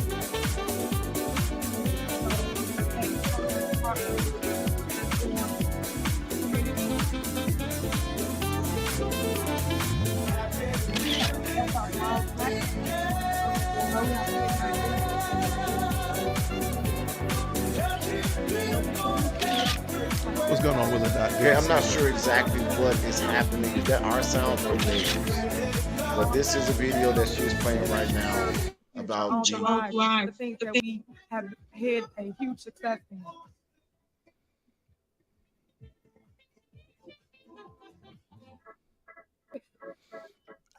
Good to see you, Willie Doc. Thank you so much for stopping by. I'm just wondering, like, when are they going to require updates on how the money is being spent? About what it is.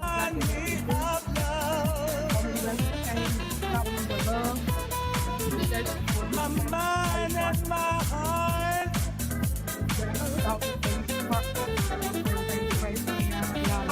Torch run. Congratulations, y'all. Give it up for him.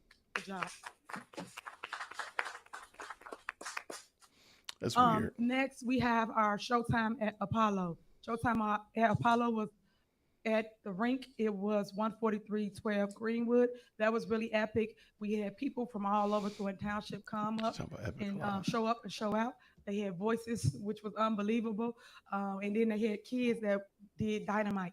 You can play the video so people can see what that looks like. She loved playing videos. And then, by the way, we will be doing this once a month as well. So if you want to showcase your skill, maybe a singer, a dancer, a rapper, anything like that, come on out. All right. I'm going to turn down the music because I don't want to get a copyright. I got a copyright yesterday. I skate here in summer, they roller skate. Not at the Apollo. Wow. That's Trish. He's actually a professional singer. They have a band. One of our residents. All these enjoying residents. They young men about Biggie. Oh my gosh. Oh my. Oh. One of our residents. He was getting it in. People who were really nice, people enjoy themselves, had a good time, weather was great. You can't never leave without doing your electric slide. Now that's a skating rink that they're on, which is weird. We had festivities for the kids, barbecue forms. Uh-oh. Get it.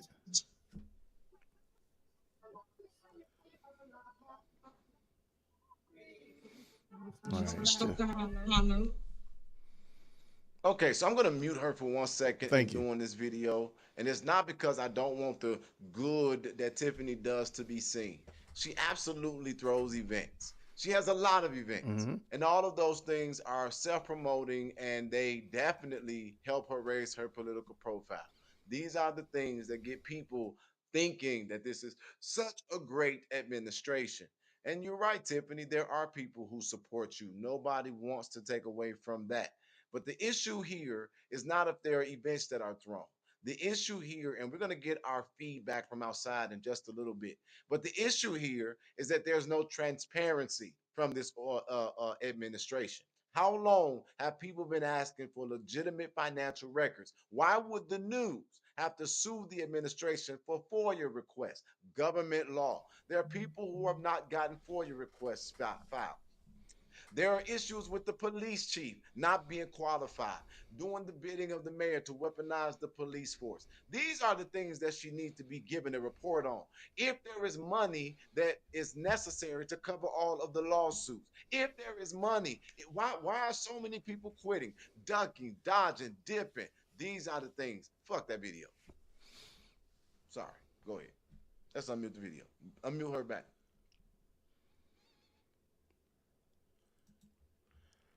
All right, thank you, Jedediah.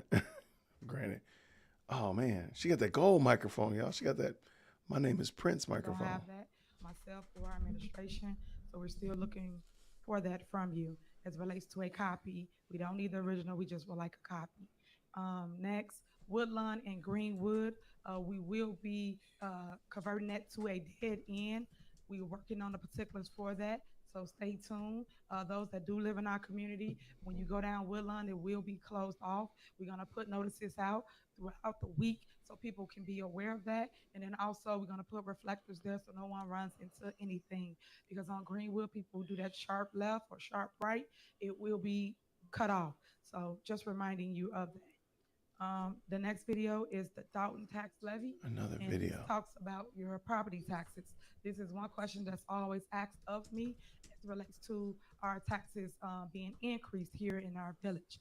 Just so you know, for those that don't understand how it works, the Board of Trustees are the ones that raises property taxes. We have a tax levy. It comes up for a vote, and each year they raise your property taxes. So when people get to attack and say mayor is you, it's not the mayor. It is the Board of Trustees. You should FOIA it. It's called Freedom of Information Act, and you can get exactly what you're going to see here on the TV. It will tell you who voted yes, who voted no. It will tell you the truth instead of what people are just feeding to you to get you to not like someone or think someone's doing something against their village. I understand that it's hard out here for everybody, and people need to work on delivering the message the correct way. So here's your truth. Can you please play the video? Here's another well-produced video.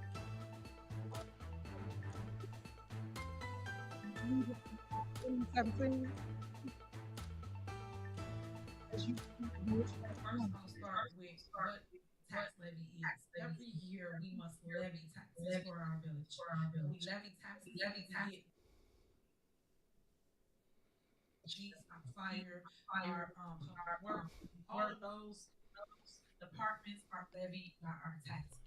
So if we do not levy taxes, we will not receive the money to do the day-to-day operation, which is public service. In no way, shape, or form have I ever advocated to increase property taxes. As you know, as a trustee myself, I've always tried to decrease taxes, or if it's warranted, yes, you have to levy for taxes.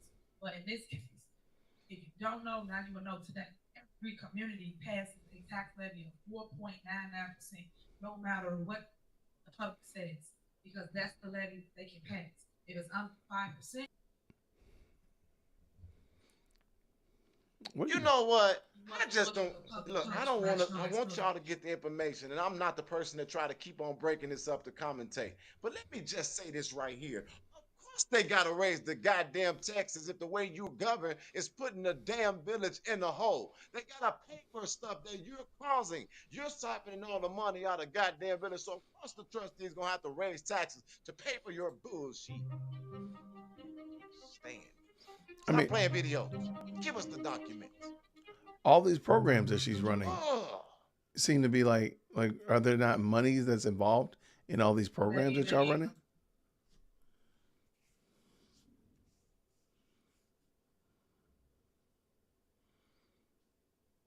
No, it's 14%. So if you read go a little further, and you'll see voted to make the increase your property taxes. On here, you voted to your property tax. You'll see ex trustee still voted to increase your property tax. But I wanted to give you the orders and trustee voted to increase your taxes. So when you're getting Okay, I wish you could mute that. Trustee Stubbs? Really? This woman is talking about somebody who was not even in the seat. You got to use. Yeah, it sounds like it's old data. Let me just say this to y'all before I have to retch in this. She better leave Stubbs out her mouth. This is the thing. She always trying to use people who are no longer in the seat, and she always trying to use dead people to give a couple of what she doing now. Girl, what you got going on right now? The same thing. Yeah, because Stubbs is the young lady that called her out talking about she's going to go to jail. So this is $10 million. Oh my gosh, there's Lori Lightfoot. Brown, not Brown, Stan. Oh my gosh. Tammy Brown voted for this. Trustee. What's Lori doing there? Trustee House. Trustee. Type Beetlejuice in the chat. Everybody voted for Type this. Beetlejuice in the chat. But it stayed the same. On May 2020, same difference. It stayed the exact same, 0%. It was for $10 million. Oh, this is going to be interesting now. Oh, this is going to get interesting. Then if you go and you're going to read, tell you who voted for in the lineup. Trustee Tammy Brown, Trustee House, and then Trustee Ed Steves. Mayor Hanyard. May of 2021. Tax levy for $10 million. Out of order. On here it says again, 0%. And for the record, guys, this is the tax levy. You can get it, and you see what it is. What I wrote up there to raise your taxes. I'm gonna sit next to Lori. Ask her what she's doing. What you doing, Lori? Everybody on Brown, Trustee House. Everybody voted to raise your taxes 2021. Now I get you copies of it. That way you can go home and read it. Yo, thank you all so much for hanging out with us tonight. If you like this, go ahead and make sure you hit that like button. Everybody. So every single year, tell you not they're not gonna raise your taxes. They do. 0%. So quiet, please. Quiet, please. Last time I'm gonna say it. Every year, people that vote for. So you see the fact that before you can pull the ordinance for the tax levy, and you will see that every single time they vote to raise your property tax. I know one board meeting, Trustee House said he didn't. I wish they would mute this because there's two. See clearly that was a Our lot. voices coming in twice. Property taxes right there. Trustee House, Trustee Norwood, Trustee Ed Seas, every year. So I'm giving you evidence as long as you want it to see who's doing what, why they creating all this chaos in our community. And this one is the one that I'm saying we don't have a vote for yet, but people have.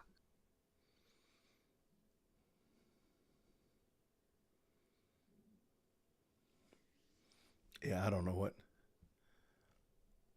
I wonder if they're like delaying because they know that they're going to have to vote Follow for Lori Lightfoot. What the trustees don't want you to know is they have been raising your property taxes for years. You must.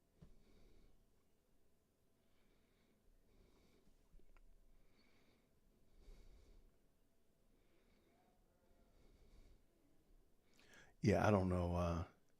I do want to see how this vote goes for Lori Lightfoot.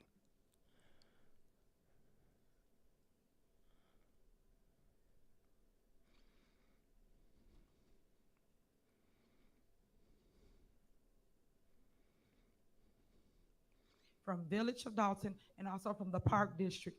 Also included in that is your school boards. So District 148, District 149. It's also the College Board, South Suburban College. All these entities make up your tax bill. So when people say they did not, all you have to do is go in FOIA and get the documentation and then follow the money. And you'll know who's raising it and who's not. Next, I would like to announce that people talk about getting demos done. When I first came here, we was doing a ton of demolition here in our village. When the board decided to stop paying vendors, a lot of things stopped because vendors said they weren't gonna do work without getting paid. So to the gentleman that stated that we were supposed to demo a house, it probably was on the list, just like many other properties are on the list waiting demolition. Currently now, we're gonna see if we can utilize Public Works to get the property down for you. But right now, we normally have companies come in, they demo the property because Public Works has their hands full with a ton of work. Also, when they keep taking concrete vendors out of the list, and I'm pretty sure Stacy will speak to this later, we are not able to pour concrete because they won't pay the concrete vendors. These are the issues that we have, as well as water main breaks. But when they take vendors out, and that's what people don't understand, the backstory of things. We cannot get work done.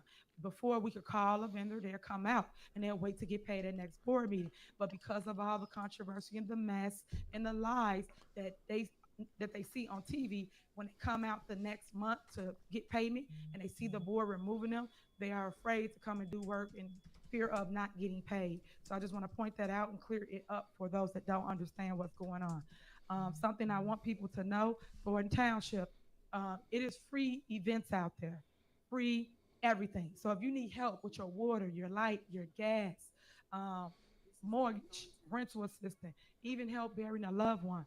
I'm also the supervisor of Thornton Township. Wow. The GA department will help you.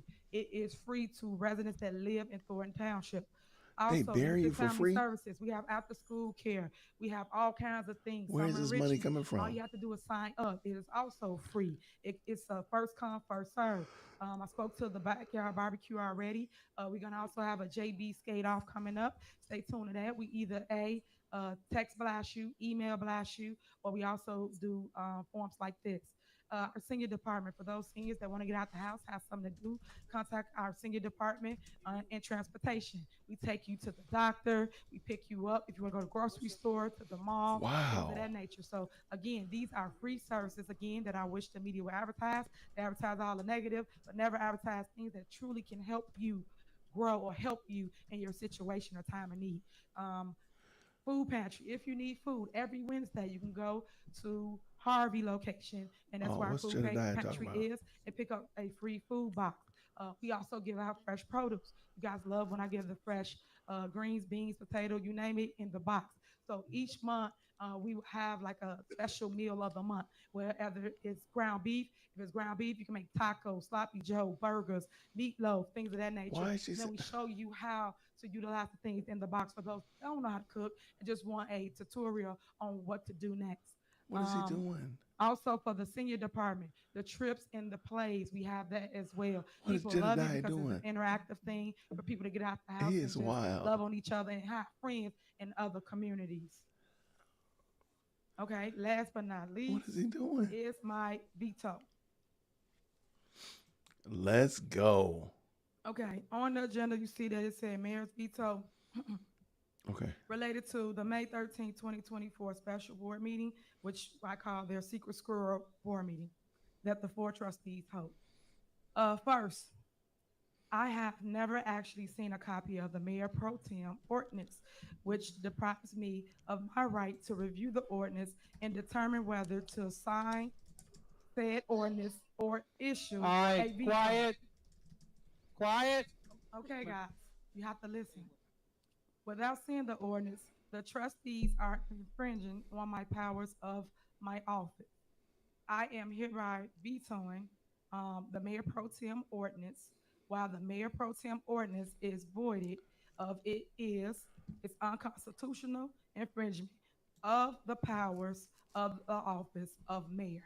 And because it is also illegal attempts to alter the form of government without a referendum.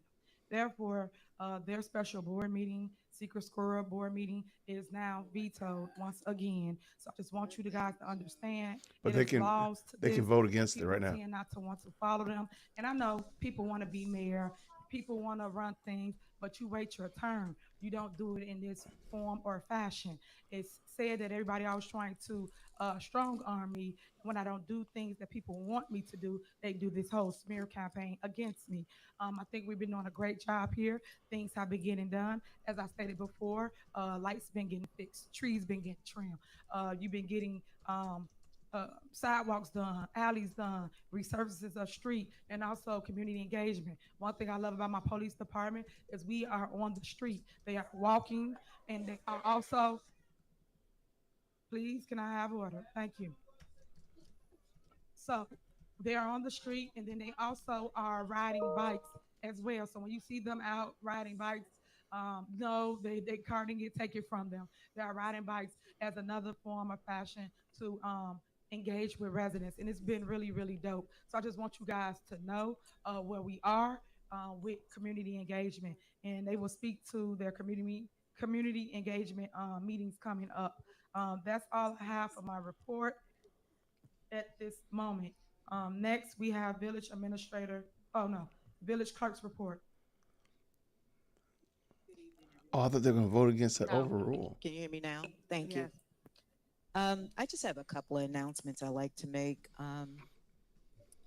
Wednesday, June 19th is Juneteenth, and the village of Dalton will be closed in observation of that holiday.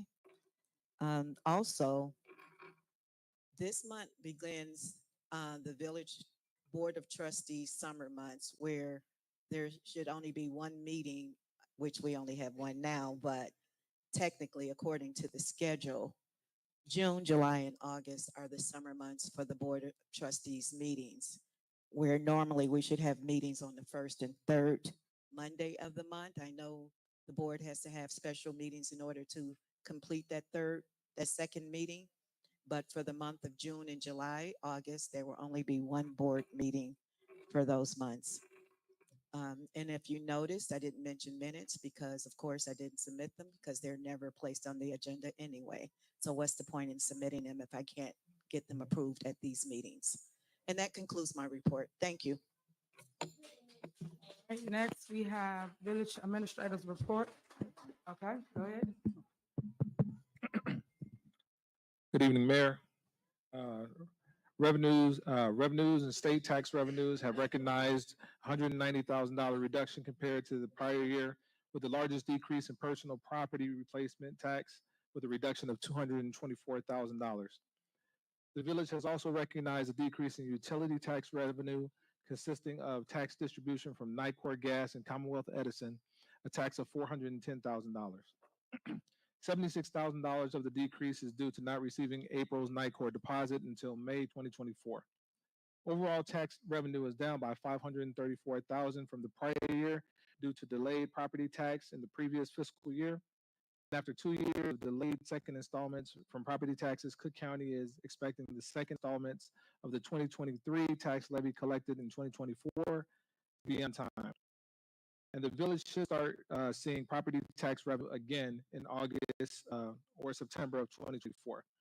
Permit revenue has increased by $181,000.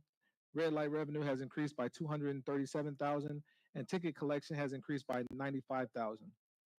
In March of 2023, outstanding tickets consisted of $3,768,815. $235,000? That's a lot for and in March cameras. of 2024, outstanding Wow. tickets were $5,087,415.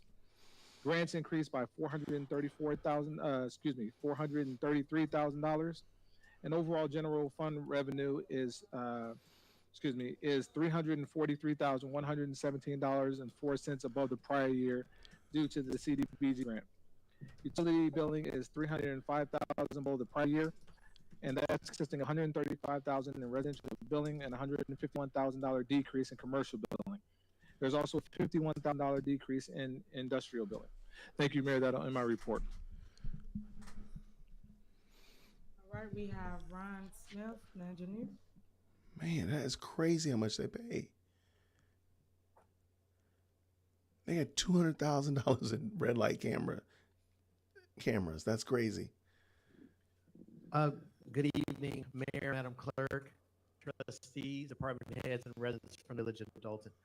My colleague will provide an update on projects we're working on, and he'll address any comments or concerns that the board may have with the two items that are on the agenda this evening. Good evening, everyone.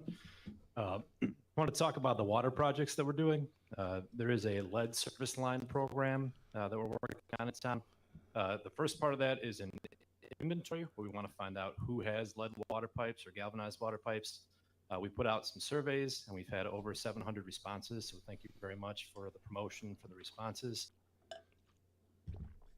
So, ladies and gentlemen, please bear with me. We do not have anything that we will report that was viewable outside, because it appears that everything outside is just a few people standing around, including some of the other people, some of the YouTubers. None of them got in, but I'm pretty sure they'll be sharing through somebody else's broadcasting. But anyway, none of them got in, but there's a lot of things that's going on in this space, and I'm trying my best to get all of these indicators up at one time. So I don't know who this guy is. I just interrupted him because I needed to bring y'all up to speed. I did see somebody say we want a view outside. If you all want a view outside, put a 5 in the chat. I will get it, but I'm telling you, it's nothing really going on outside, but there is some things going on inside. That you guys are not seeing yet, and I'm trying to get those on the screen. How far are we producing from that? Okay, a few seconds. We're going to show you some of the things that's going on inside that you might not be seeing on the screen right now, but I'm going to tune back in. Let's see what these guys are talking about. Quiet. There is an ordinance, a loan application, and some other things up for consideration tonight, as well as the approval of the bid. So if you have any questions, please feel free. I got questions. Okay, can we wait till we get to that on the agenda? Sure. All right. Okay, Ron, is that it for your report, Ron? Okay. Yes, that concludes the report. Okay, thank you. Next on agenda is department head reports. Police, Chief Lacey. I want to check. Thank you, Madam Mayor. Chief Lacey, I don't trust him at all. Board members and residents. The Dalton Police Department issued 453 parking citations, 156 state citations, 4,920 red light citations. Major crime is down in Dalton, and I want to thank the residents of Dalton for When they see something, they say something. So that's been a big help. They're So busting thank you. caps. For the Dalton Police Department, I want to give a shout out to my police department because what they do with a thankless job. They don't have to do what they do. They put their life on the line, and what they do is they rise above the top. So I want to say thank you to my police department. Keep doing what you're doing. Also, Madam Mayor, if I can, I want to add a few things. The Dalton Police Department has installed in-car cameras in every vehicle, Exxon cameras, which are top-notch. These cameras were brought in from asset forfeiture funds, so it didn't come out of the general fund. Also, we've added 3 new police officers and currently looking at an additional 3. These police officers are being paid with the COPS grant that the federal government issues, and I want to say thank you for the applicants.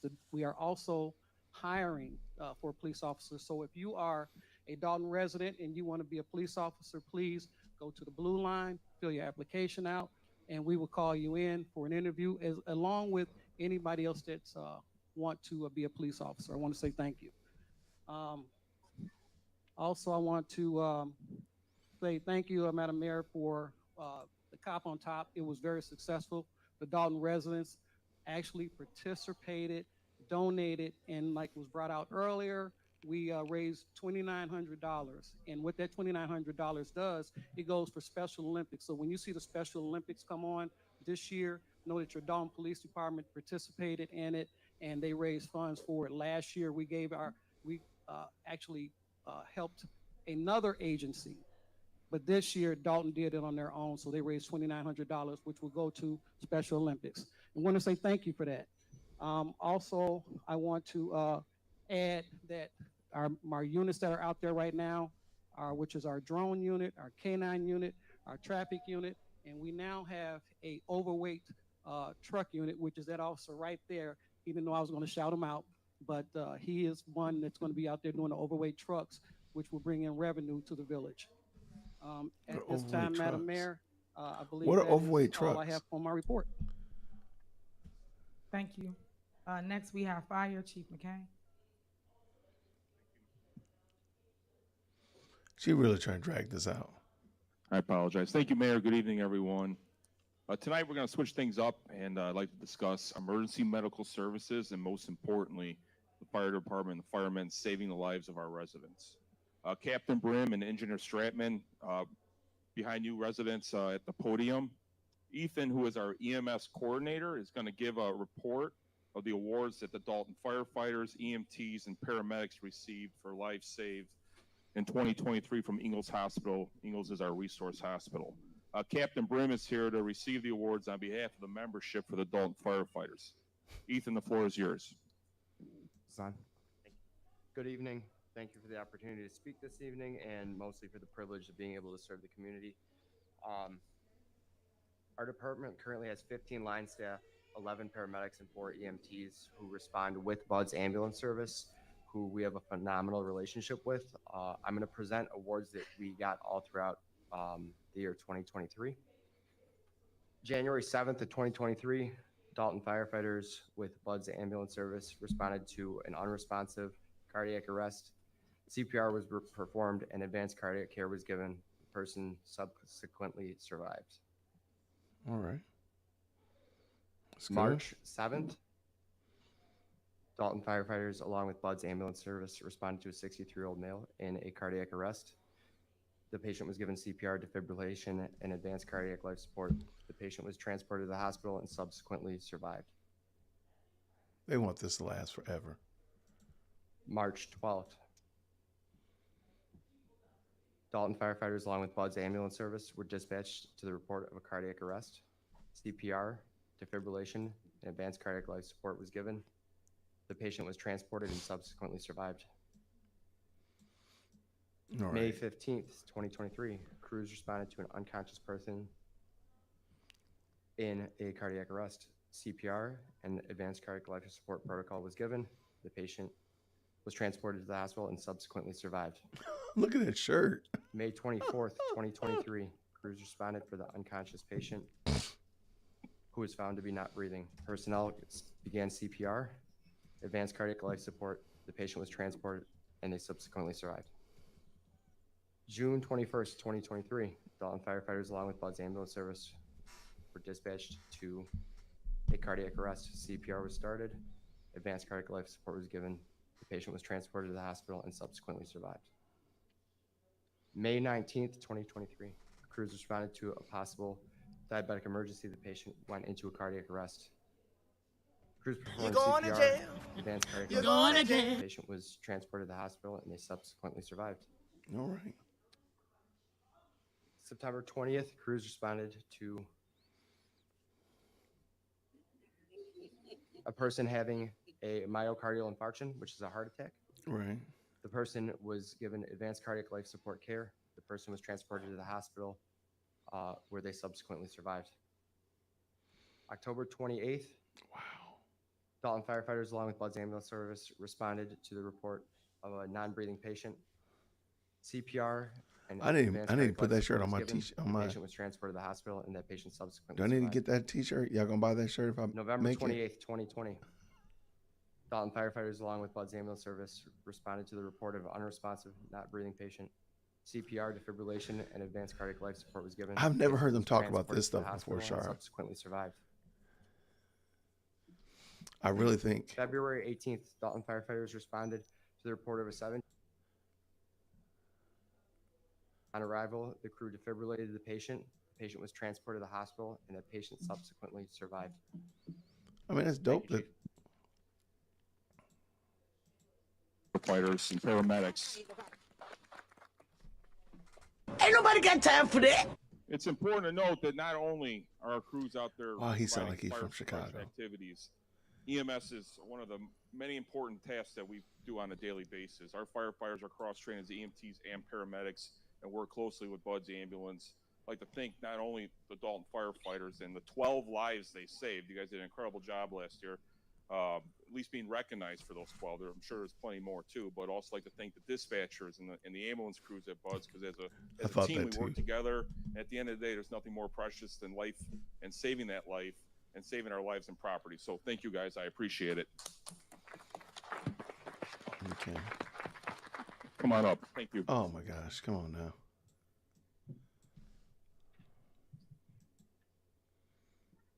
And that would conclude my report. All right, next we have Stacy, Public Works. Thank you, Mayor Henry. Oh my gosh. Good evening, all.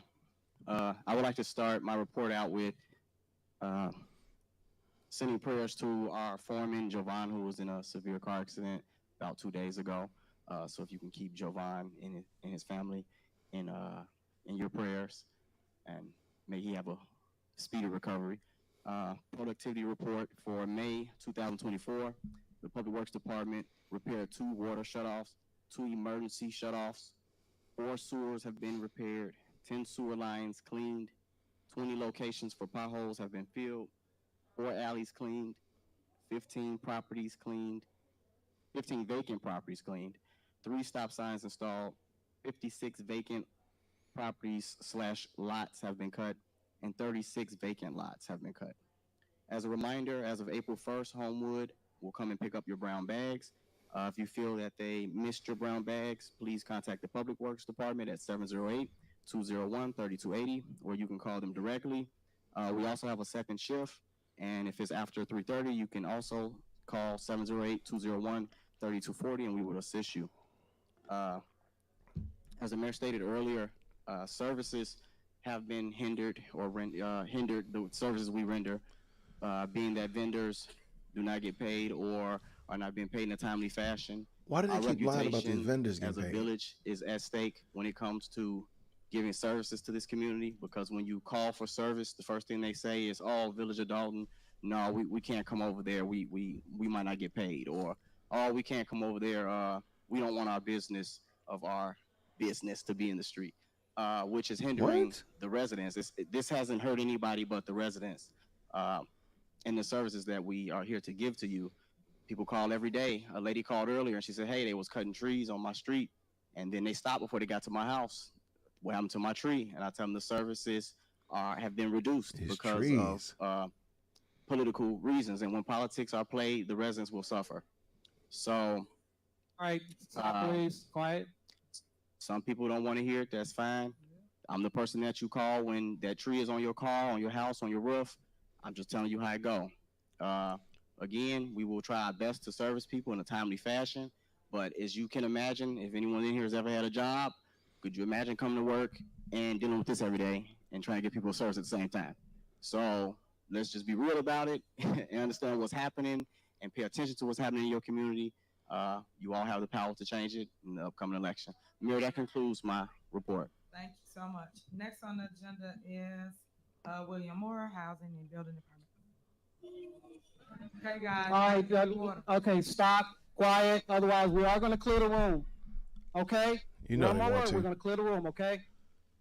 Everybody had a chance to talk, and they listened. Y'all do the same thing. If you don't want to, you can get up and leave. Go ahead, Will. Thank you, Deputy Chief. Mayor, good afternoon to our management team. Mayor, I just want to say to you as a fearless leader, continue. True leaders don't make excuses, they make adjustments. So continue to do what you do. We're going to continue to work to service not only those that are here, but those that are viewing us. We're going to continue to work and to service our residents to the best of our ability. And just so that our residents are not gaslighted about those that are sitting behind that podium, there's no sensitive information in the housing department. So you have to rest assured there's nothing for them or anyone to see back there. As a housing director, I make certain that we give our residents the best customer service that they deserve. So thank you on your leadership for that. Okay. I'll be giving the housing report as well as my building report for the month of May. And I'll give you this at a high level. I won't give you each and every line item, but for the month of May, we're at 42 as-is seller inspections that total $12,945, 24 escrow checks deposited at $15,500, 37. Okay, so I'm kind of tired of hearing him eat that microphone, but hopefully they'll go ahead and vote next, and we can hear what they decide. Now there are 4 trustees that are for Lori Lightfoot. So if the 3 that are supporting Tiffany Henyard and the 4 that vote, that are really against Tiffany Henyard, all vote accordingly, then they'll overrule pretty much everything that she's done, because there's enough people there to do that. But we will see. We will see. Thank y'all again, man, for hanging out with me. I did not plan on doing this. I just planned on doing a quick live stream, but I appreciate y'all hanging out with me. Hopefully we'll learn something good. Let's go. Corporate bills, Trustee Stan Brown. Thank you. Stan Brown. Electronic payment bills for April the 30th, 2024. Corporate payment register, $157,316.21. Water fund register, $231,887.15. American Rescue Plan, $3,185.19, for a total corporate payment of $392,388.55. Their motion to accept the bills as read. All right, so you motion. Is there a motion? I'll motion. Is there a second? There a motion and second. Any discussion? Call the roll. Trustee Norwood? No. Trustee Stan Brown? Aye. Trustee Tammy Brown? Trustee House? Aye. Trustee Holmes? Aye. Trustee Belcher? Aye. Motion passed. All right, Trustee Brown. Warrant report, June the 3rd, 2024, corporate payment register, $1,725,431.06. Gross payroll, May the 3rd, 2024, $462,524.29. Gross payroll, May the 17th, 2024, $416,105.14. Gross payroll, May the 31st, 2024, $436,759.71. Melanie Fitness Center, $1,244.32 for total corporate payments of $3,042,6,452. All right, is there a motion to pay the bills? I have an amended motion on those bills, Mayor. Anybody want to make a motion to pay the bills? Okay, so Is there a second? Second. It's been motioned and second. Any discussion? I have a superseding motion on this one. So I would like to make a superseding motion to pay the bills as read, amending or removing the following. Get a second first, sir. Thank you. I Got a second to his motion. I haven't read it into record yet, Mayor. What happened? I have not read it the motion completely into record. I'm going to get the second first, and then I'll let you read it to record. Thank you. Make you feel better. Is there a second? Second.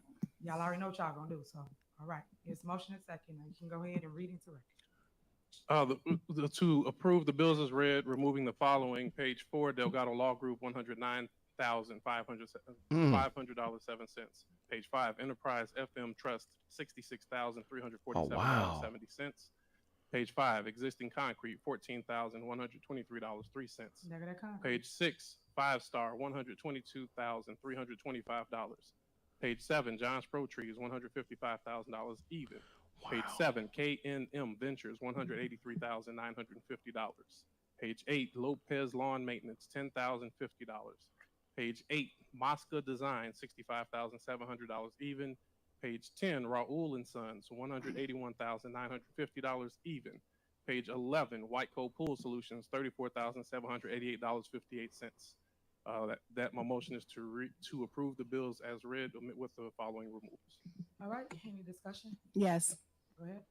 I just have a question in reference to some of the items. I actually contacted the village administrator today, and thank you so much, Keith Freeman, for responding back to me. But the Moscow designs that's on there for $65,000 was brought up before, and Tangenique Miller has stated that it was paid for already. So I'm kind of confused because we still cannot get back in my viewpoint, but just trying to find out if she said on record it was paid for, why is it still coming back up on the warrant list?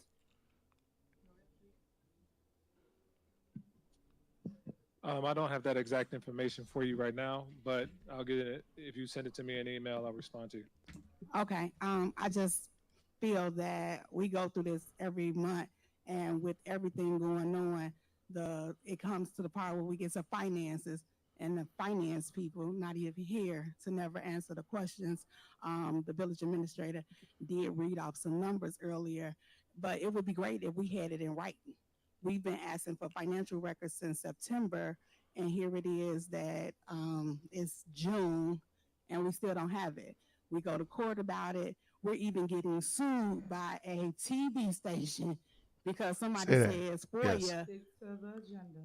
I am talking about the agenda because the agenda was financial information that they requested, and you guys, FOIA, whoever the FOIA officer is, refused to give them the information. So that is the agenda because we're talking about money that we cannot continue to keep getting lawsuits because of people not doing their job.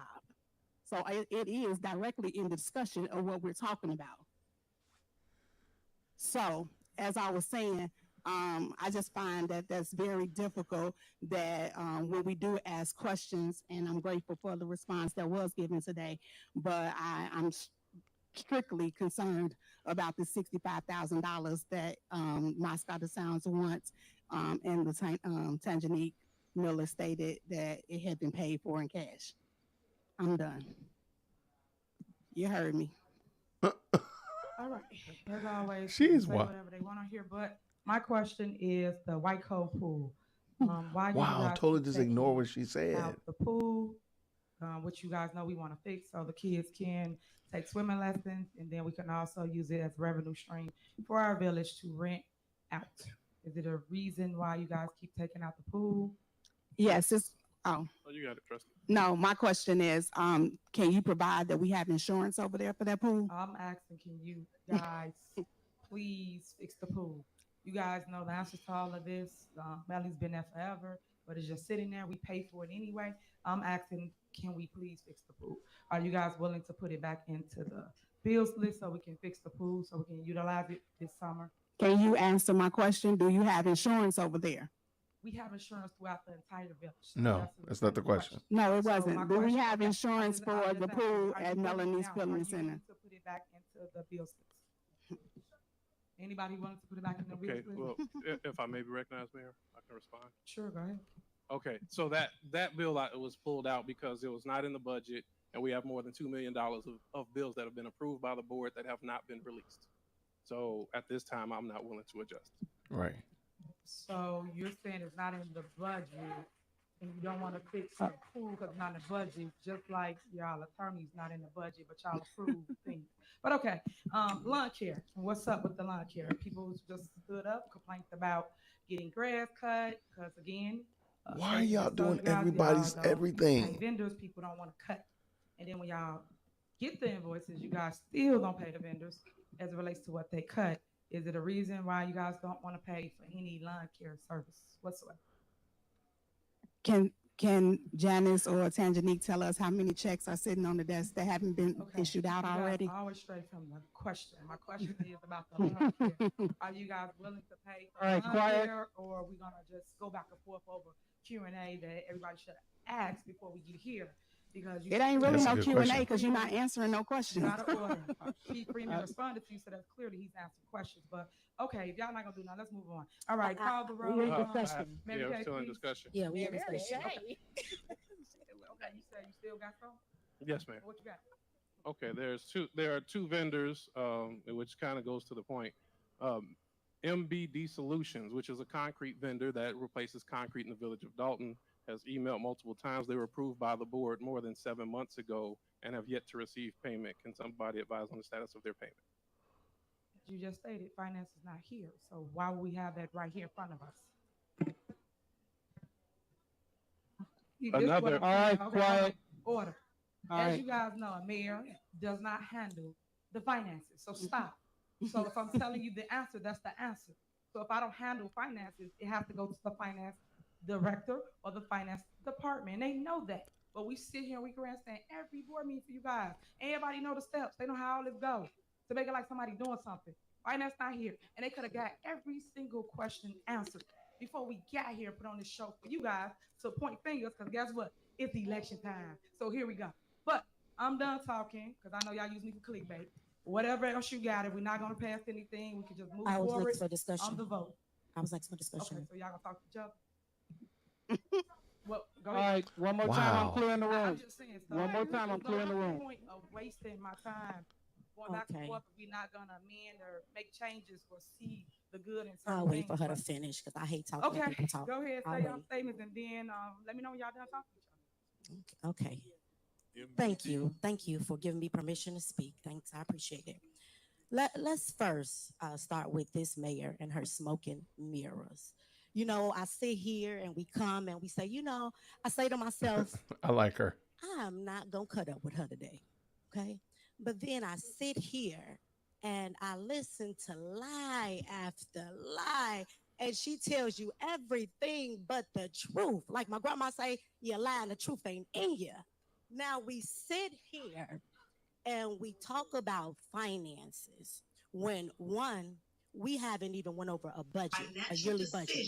How can you ask us to make responsible financial decisions on behalf of an entire village when you haven't even presented a budget for moving forward, but yet you continue to say, make these choices, make these decisions. We don't know where we stand as a village in terms of the financials.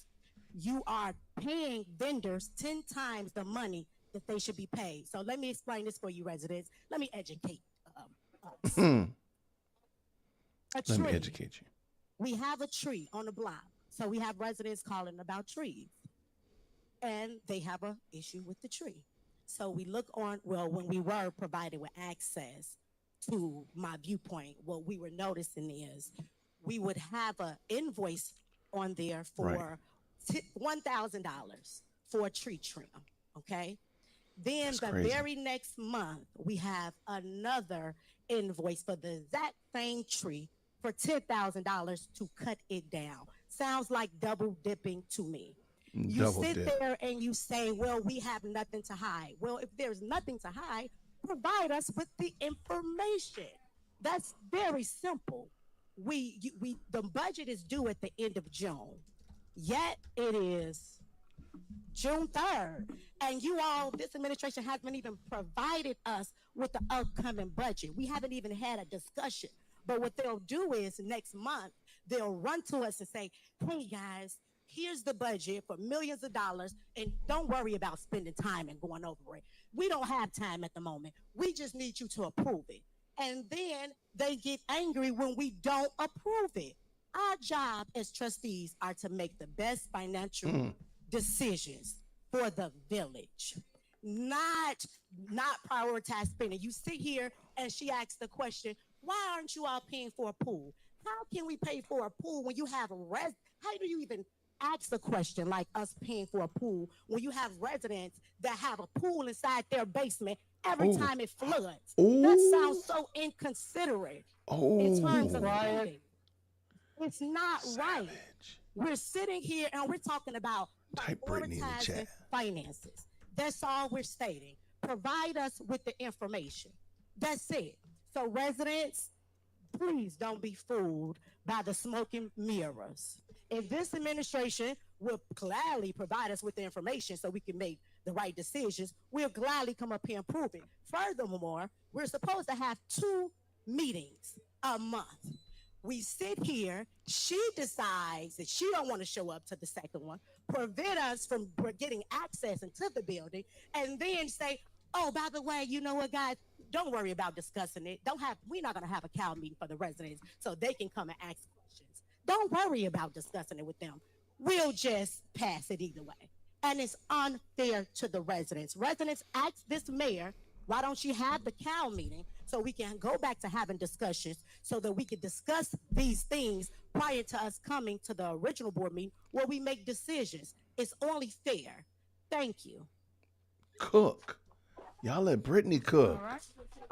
All right. You know she hurt. Roll, please. That hurt her feelings. Thank you. Okay. This vote is for the corporate bills AP warrant list, where Trustee House made an amendment to the warrant list. And I'll take the roll. Trustee Norwood? Aye. Trustee Stan Brown? No. Trustee Tammy Brown? Aye. Trustee House? Aye. Trustee Holmes?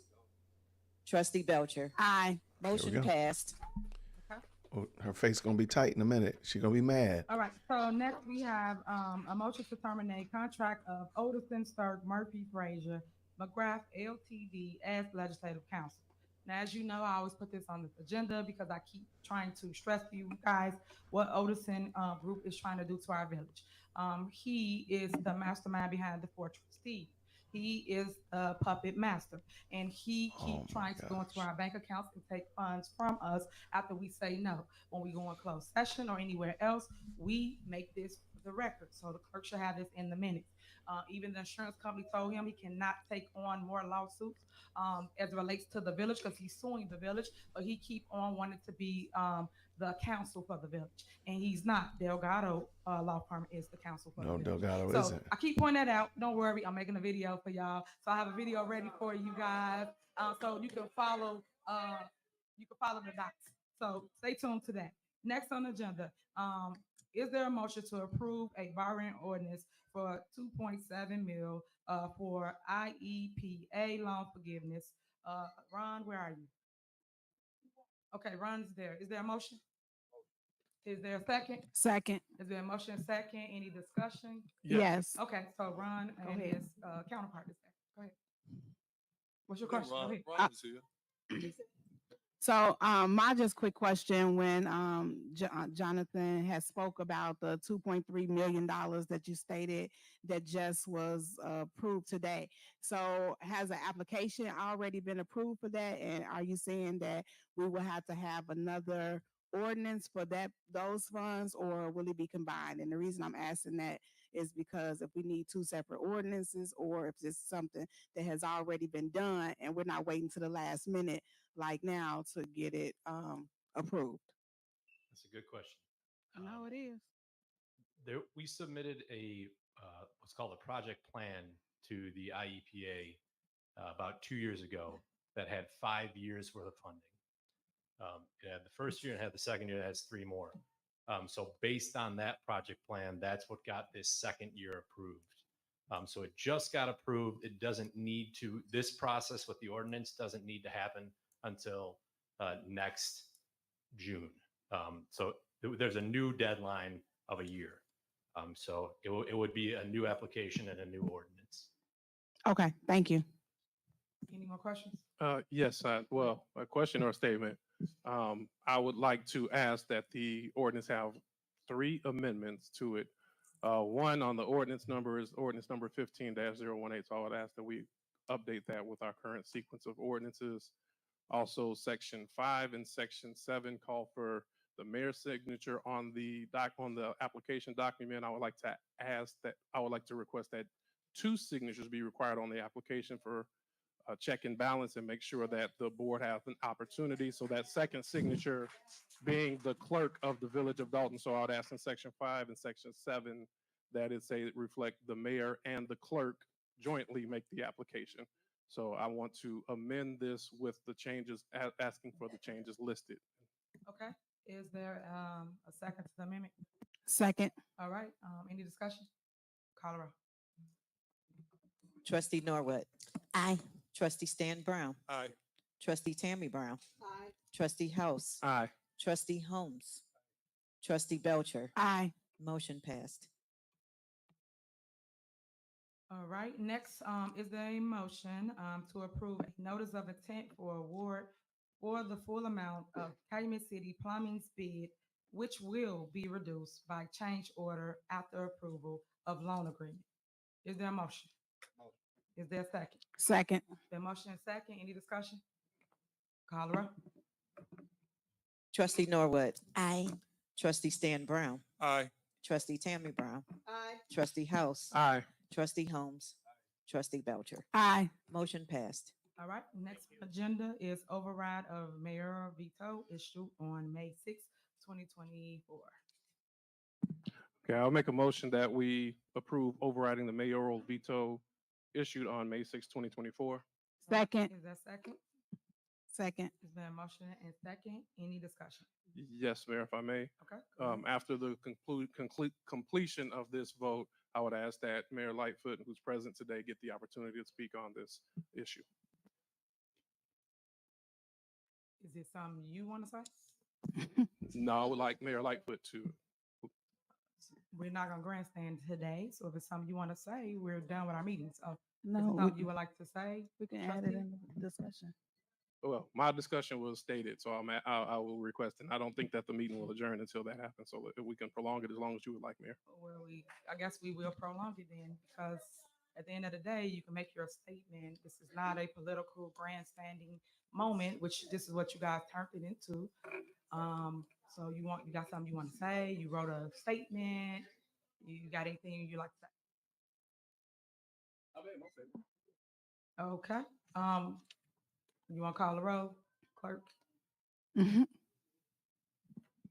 You want to call the I roll for think you his motion? requested that I got a concern. after the vote. Okay, sure. Trustee Norwood. Got a concern said on you- that. You have got a something you want to concern? say? Yes, ma'am. Okay, sorry about that. Go ahead. Okay, as I hear, we have a investigation going on by the FBI at this time over the village. Is that what's going on right now? We do. Okay, you out of Quiet, order. please. Quiet. Serious statement. Quiet. Everybody listen to y'all. Quiet. So we got a investigation over the village as a whole, of all the employees or just elected officials. Whatever they put in the subpoena. Just trying to get some clarity on this here. All right. All right. Quiet. Quiet. Where we at on that? Yeah.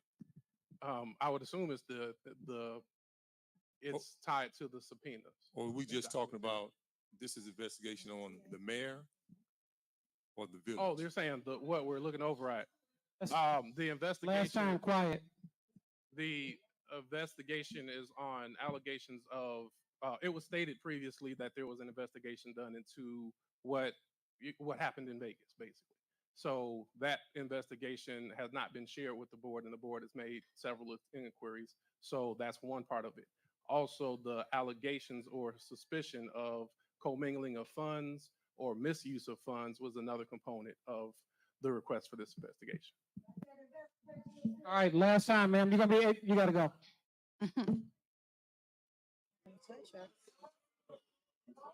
Okay, guys. Guys, y'all have to stay. We have to keep order. We can't keep doing it. We're trying to get done with our meeting. All right, you can call anybody else? Okay, call the roll, please. This is the override, right? This call The the roll. override of the veto. Override of the veto. Call the roll. Okay. Trustee Norwood? Aye. Trustee Stan? Guys, you are out of order. I cannot speak over the people. Why are they doing Okay, call the roll. Trustee Stan Brown? He's Stan still, Brown? Stan is still in discussion. Go ahead, Stan, because you're in discussion. So we're looking at paying You're not the mayor. Hold on. $400 an hour for this investigation, with the FBI already doing it? Yes.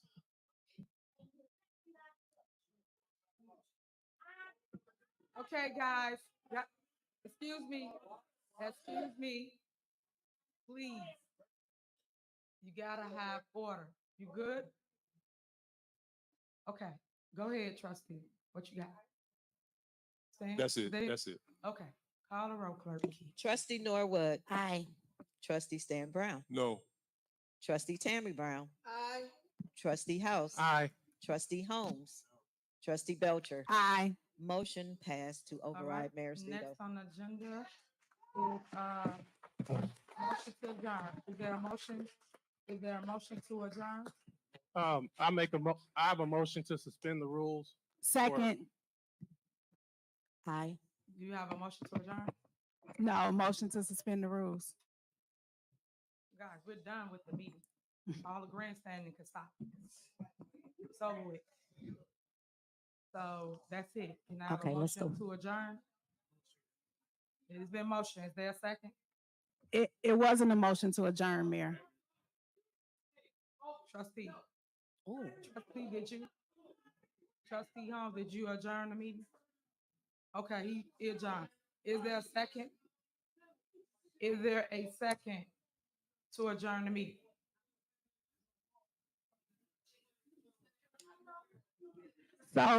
So I have a question because Okay, guys. Can we because the motion to adjourn attorney the ain't said meeting? nothing. Guys, you are out of order. Let her speak. Guys. Let her speak. Okay, nobody gonna speak. We gonna clear the Let room in a her minute. speak. We're gonna clear the room. Let her speak. Guys. Let her speak. Hello. Nobody's gonna be heard if you keep talking. Then we got a motion on the table. Yes. Is the attorney, excuse me, attorney, do we got a motion on the table for the record? I just want to know. With all due respect, Lightfoot, you do not have the floor. We are adjourning our meeting so we can go. So Yes. if you have something to say, he could have wrote it. He could have wrote it and did all that. This is all grandstanding. This is what we're doing now. It's said that we have to go through this because everybody's using every opportunity for a political deployment. Like, guys, come on. Come on, guys. Go ahead. Go ahead. All y'all gonna do is rowdy up people. That make no sense. Guys.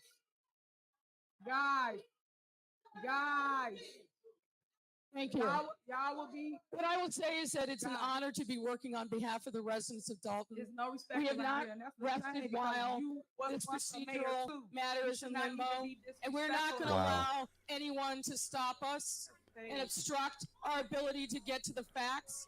So thank you for your confidence, and we will continue working. Even though they turn the mics off, we will continue working on behalf of the residents of Dalton, and we will give you the facts that you deserve. Okay, y'all done now? Y'all done with the grandstanding? Are y'all done with the grandstanding? All this was grandstanding. All this was plotted. Don't y'all see the political play right here? She was once the mayor of Chicago. She come here to create chaos. Think about it. But yet we sit here and we do this. Why would we pay anybody any money if y'all have the actual people, meaning the FBI's here? So why would we waste money that y'all say we don't have? All right, guys. All right. Clear the room. Clear the room, guys. This meeting's adjourned. Everybody out. That's why I told She y'all. mad, boy. It's time to go. This is craziness. This is crazy. This is so sad to watch, man. You know he mad. He look mad. Don't even live in the village.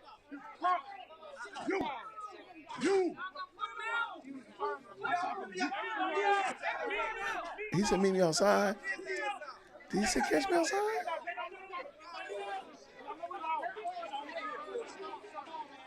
Oh, man.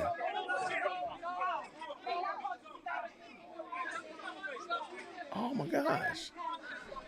They said it was going to get crazy. All right, so there goes Jason's house right there. There goes Lacey. There's Jason right there. There goes Stubbs right there with the glasses on. Vernita Stubbs, I think her name is.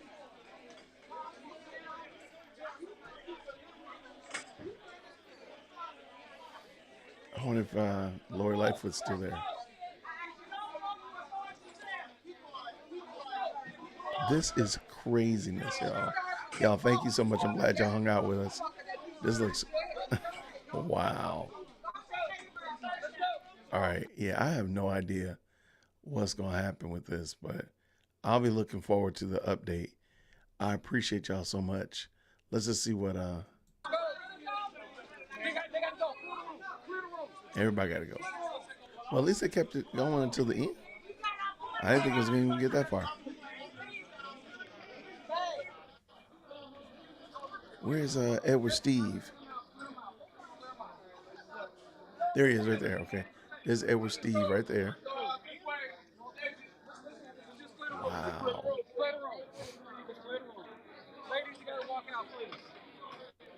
This is bananas.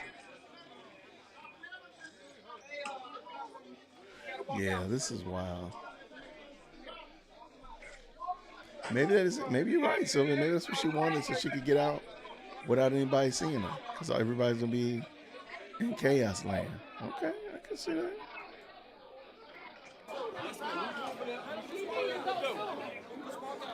Y'all, thank you so much. All right, they're not doing much. All right, so let's do this again tomorrow. We will. Tomorrow is Tuesday. Let's do it 7 o'clock. I will upload the thumbnail, let you know I'm going live. So I'll do that. Please let me know if you're not getting notifications. I know somebody did mention that they didn't get the notification today. Hopefully that resolution in that live, that short that I uploaded will help fix that. So I did leave that in the chat as well. But, oh, there goes Brittany Waldrop.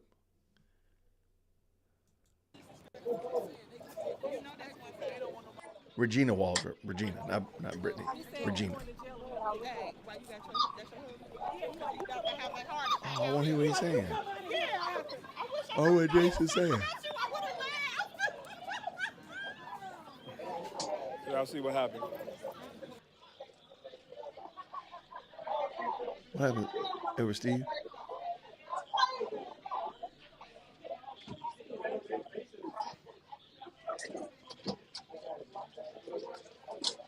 This is craziness, y'all. All right, so big thank you. Appreciate y'all, moderators. Thank you, everybody, for this. This was a lot of fun. Let's tomorrow, hopefully, it'll be a little less dramatic. I do have some. I have an update on the guy that drove to his court case. I'm sorry, was driving on suspended license. I got the full story, so I want to go over that with you.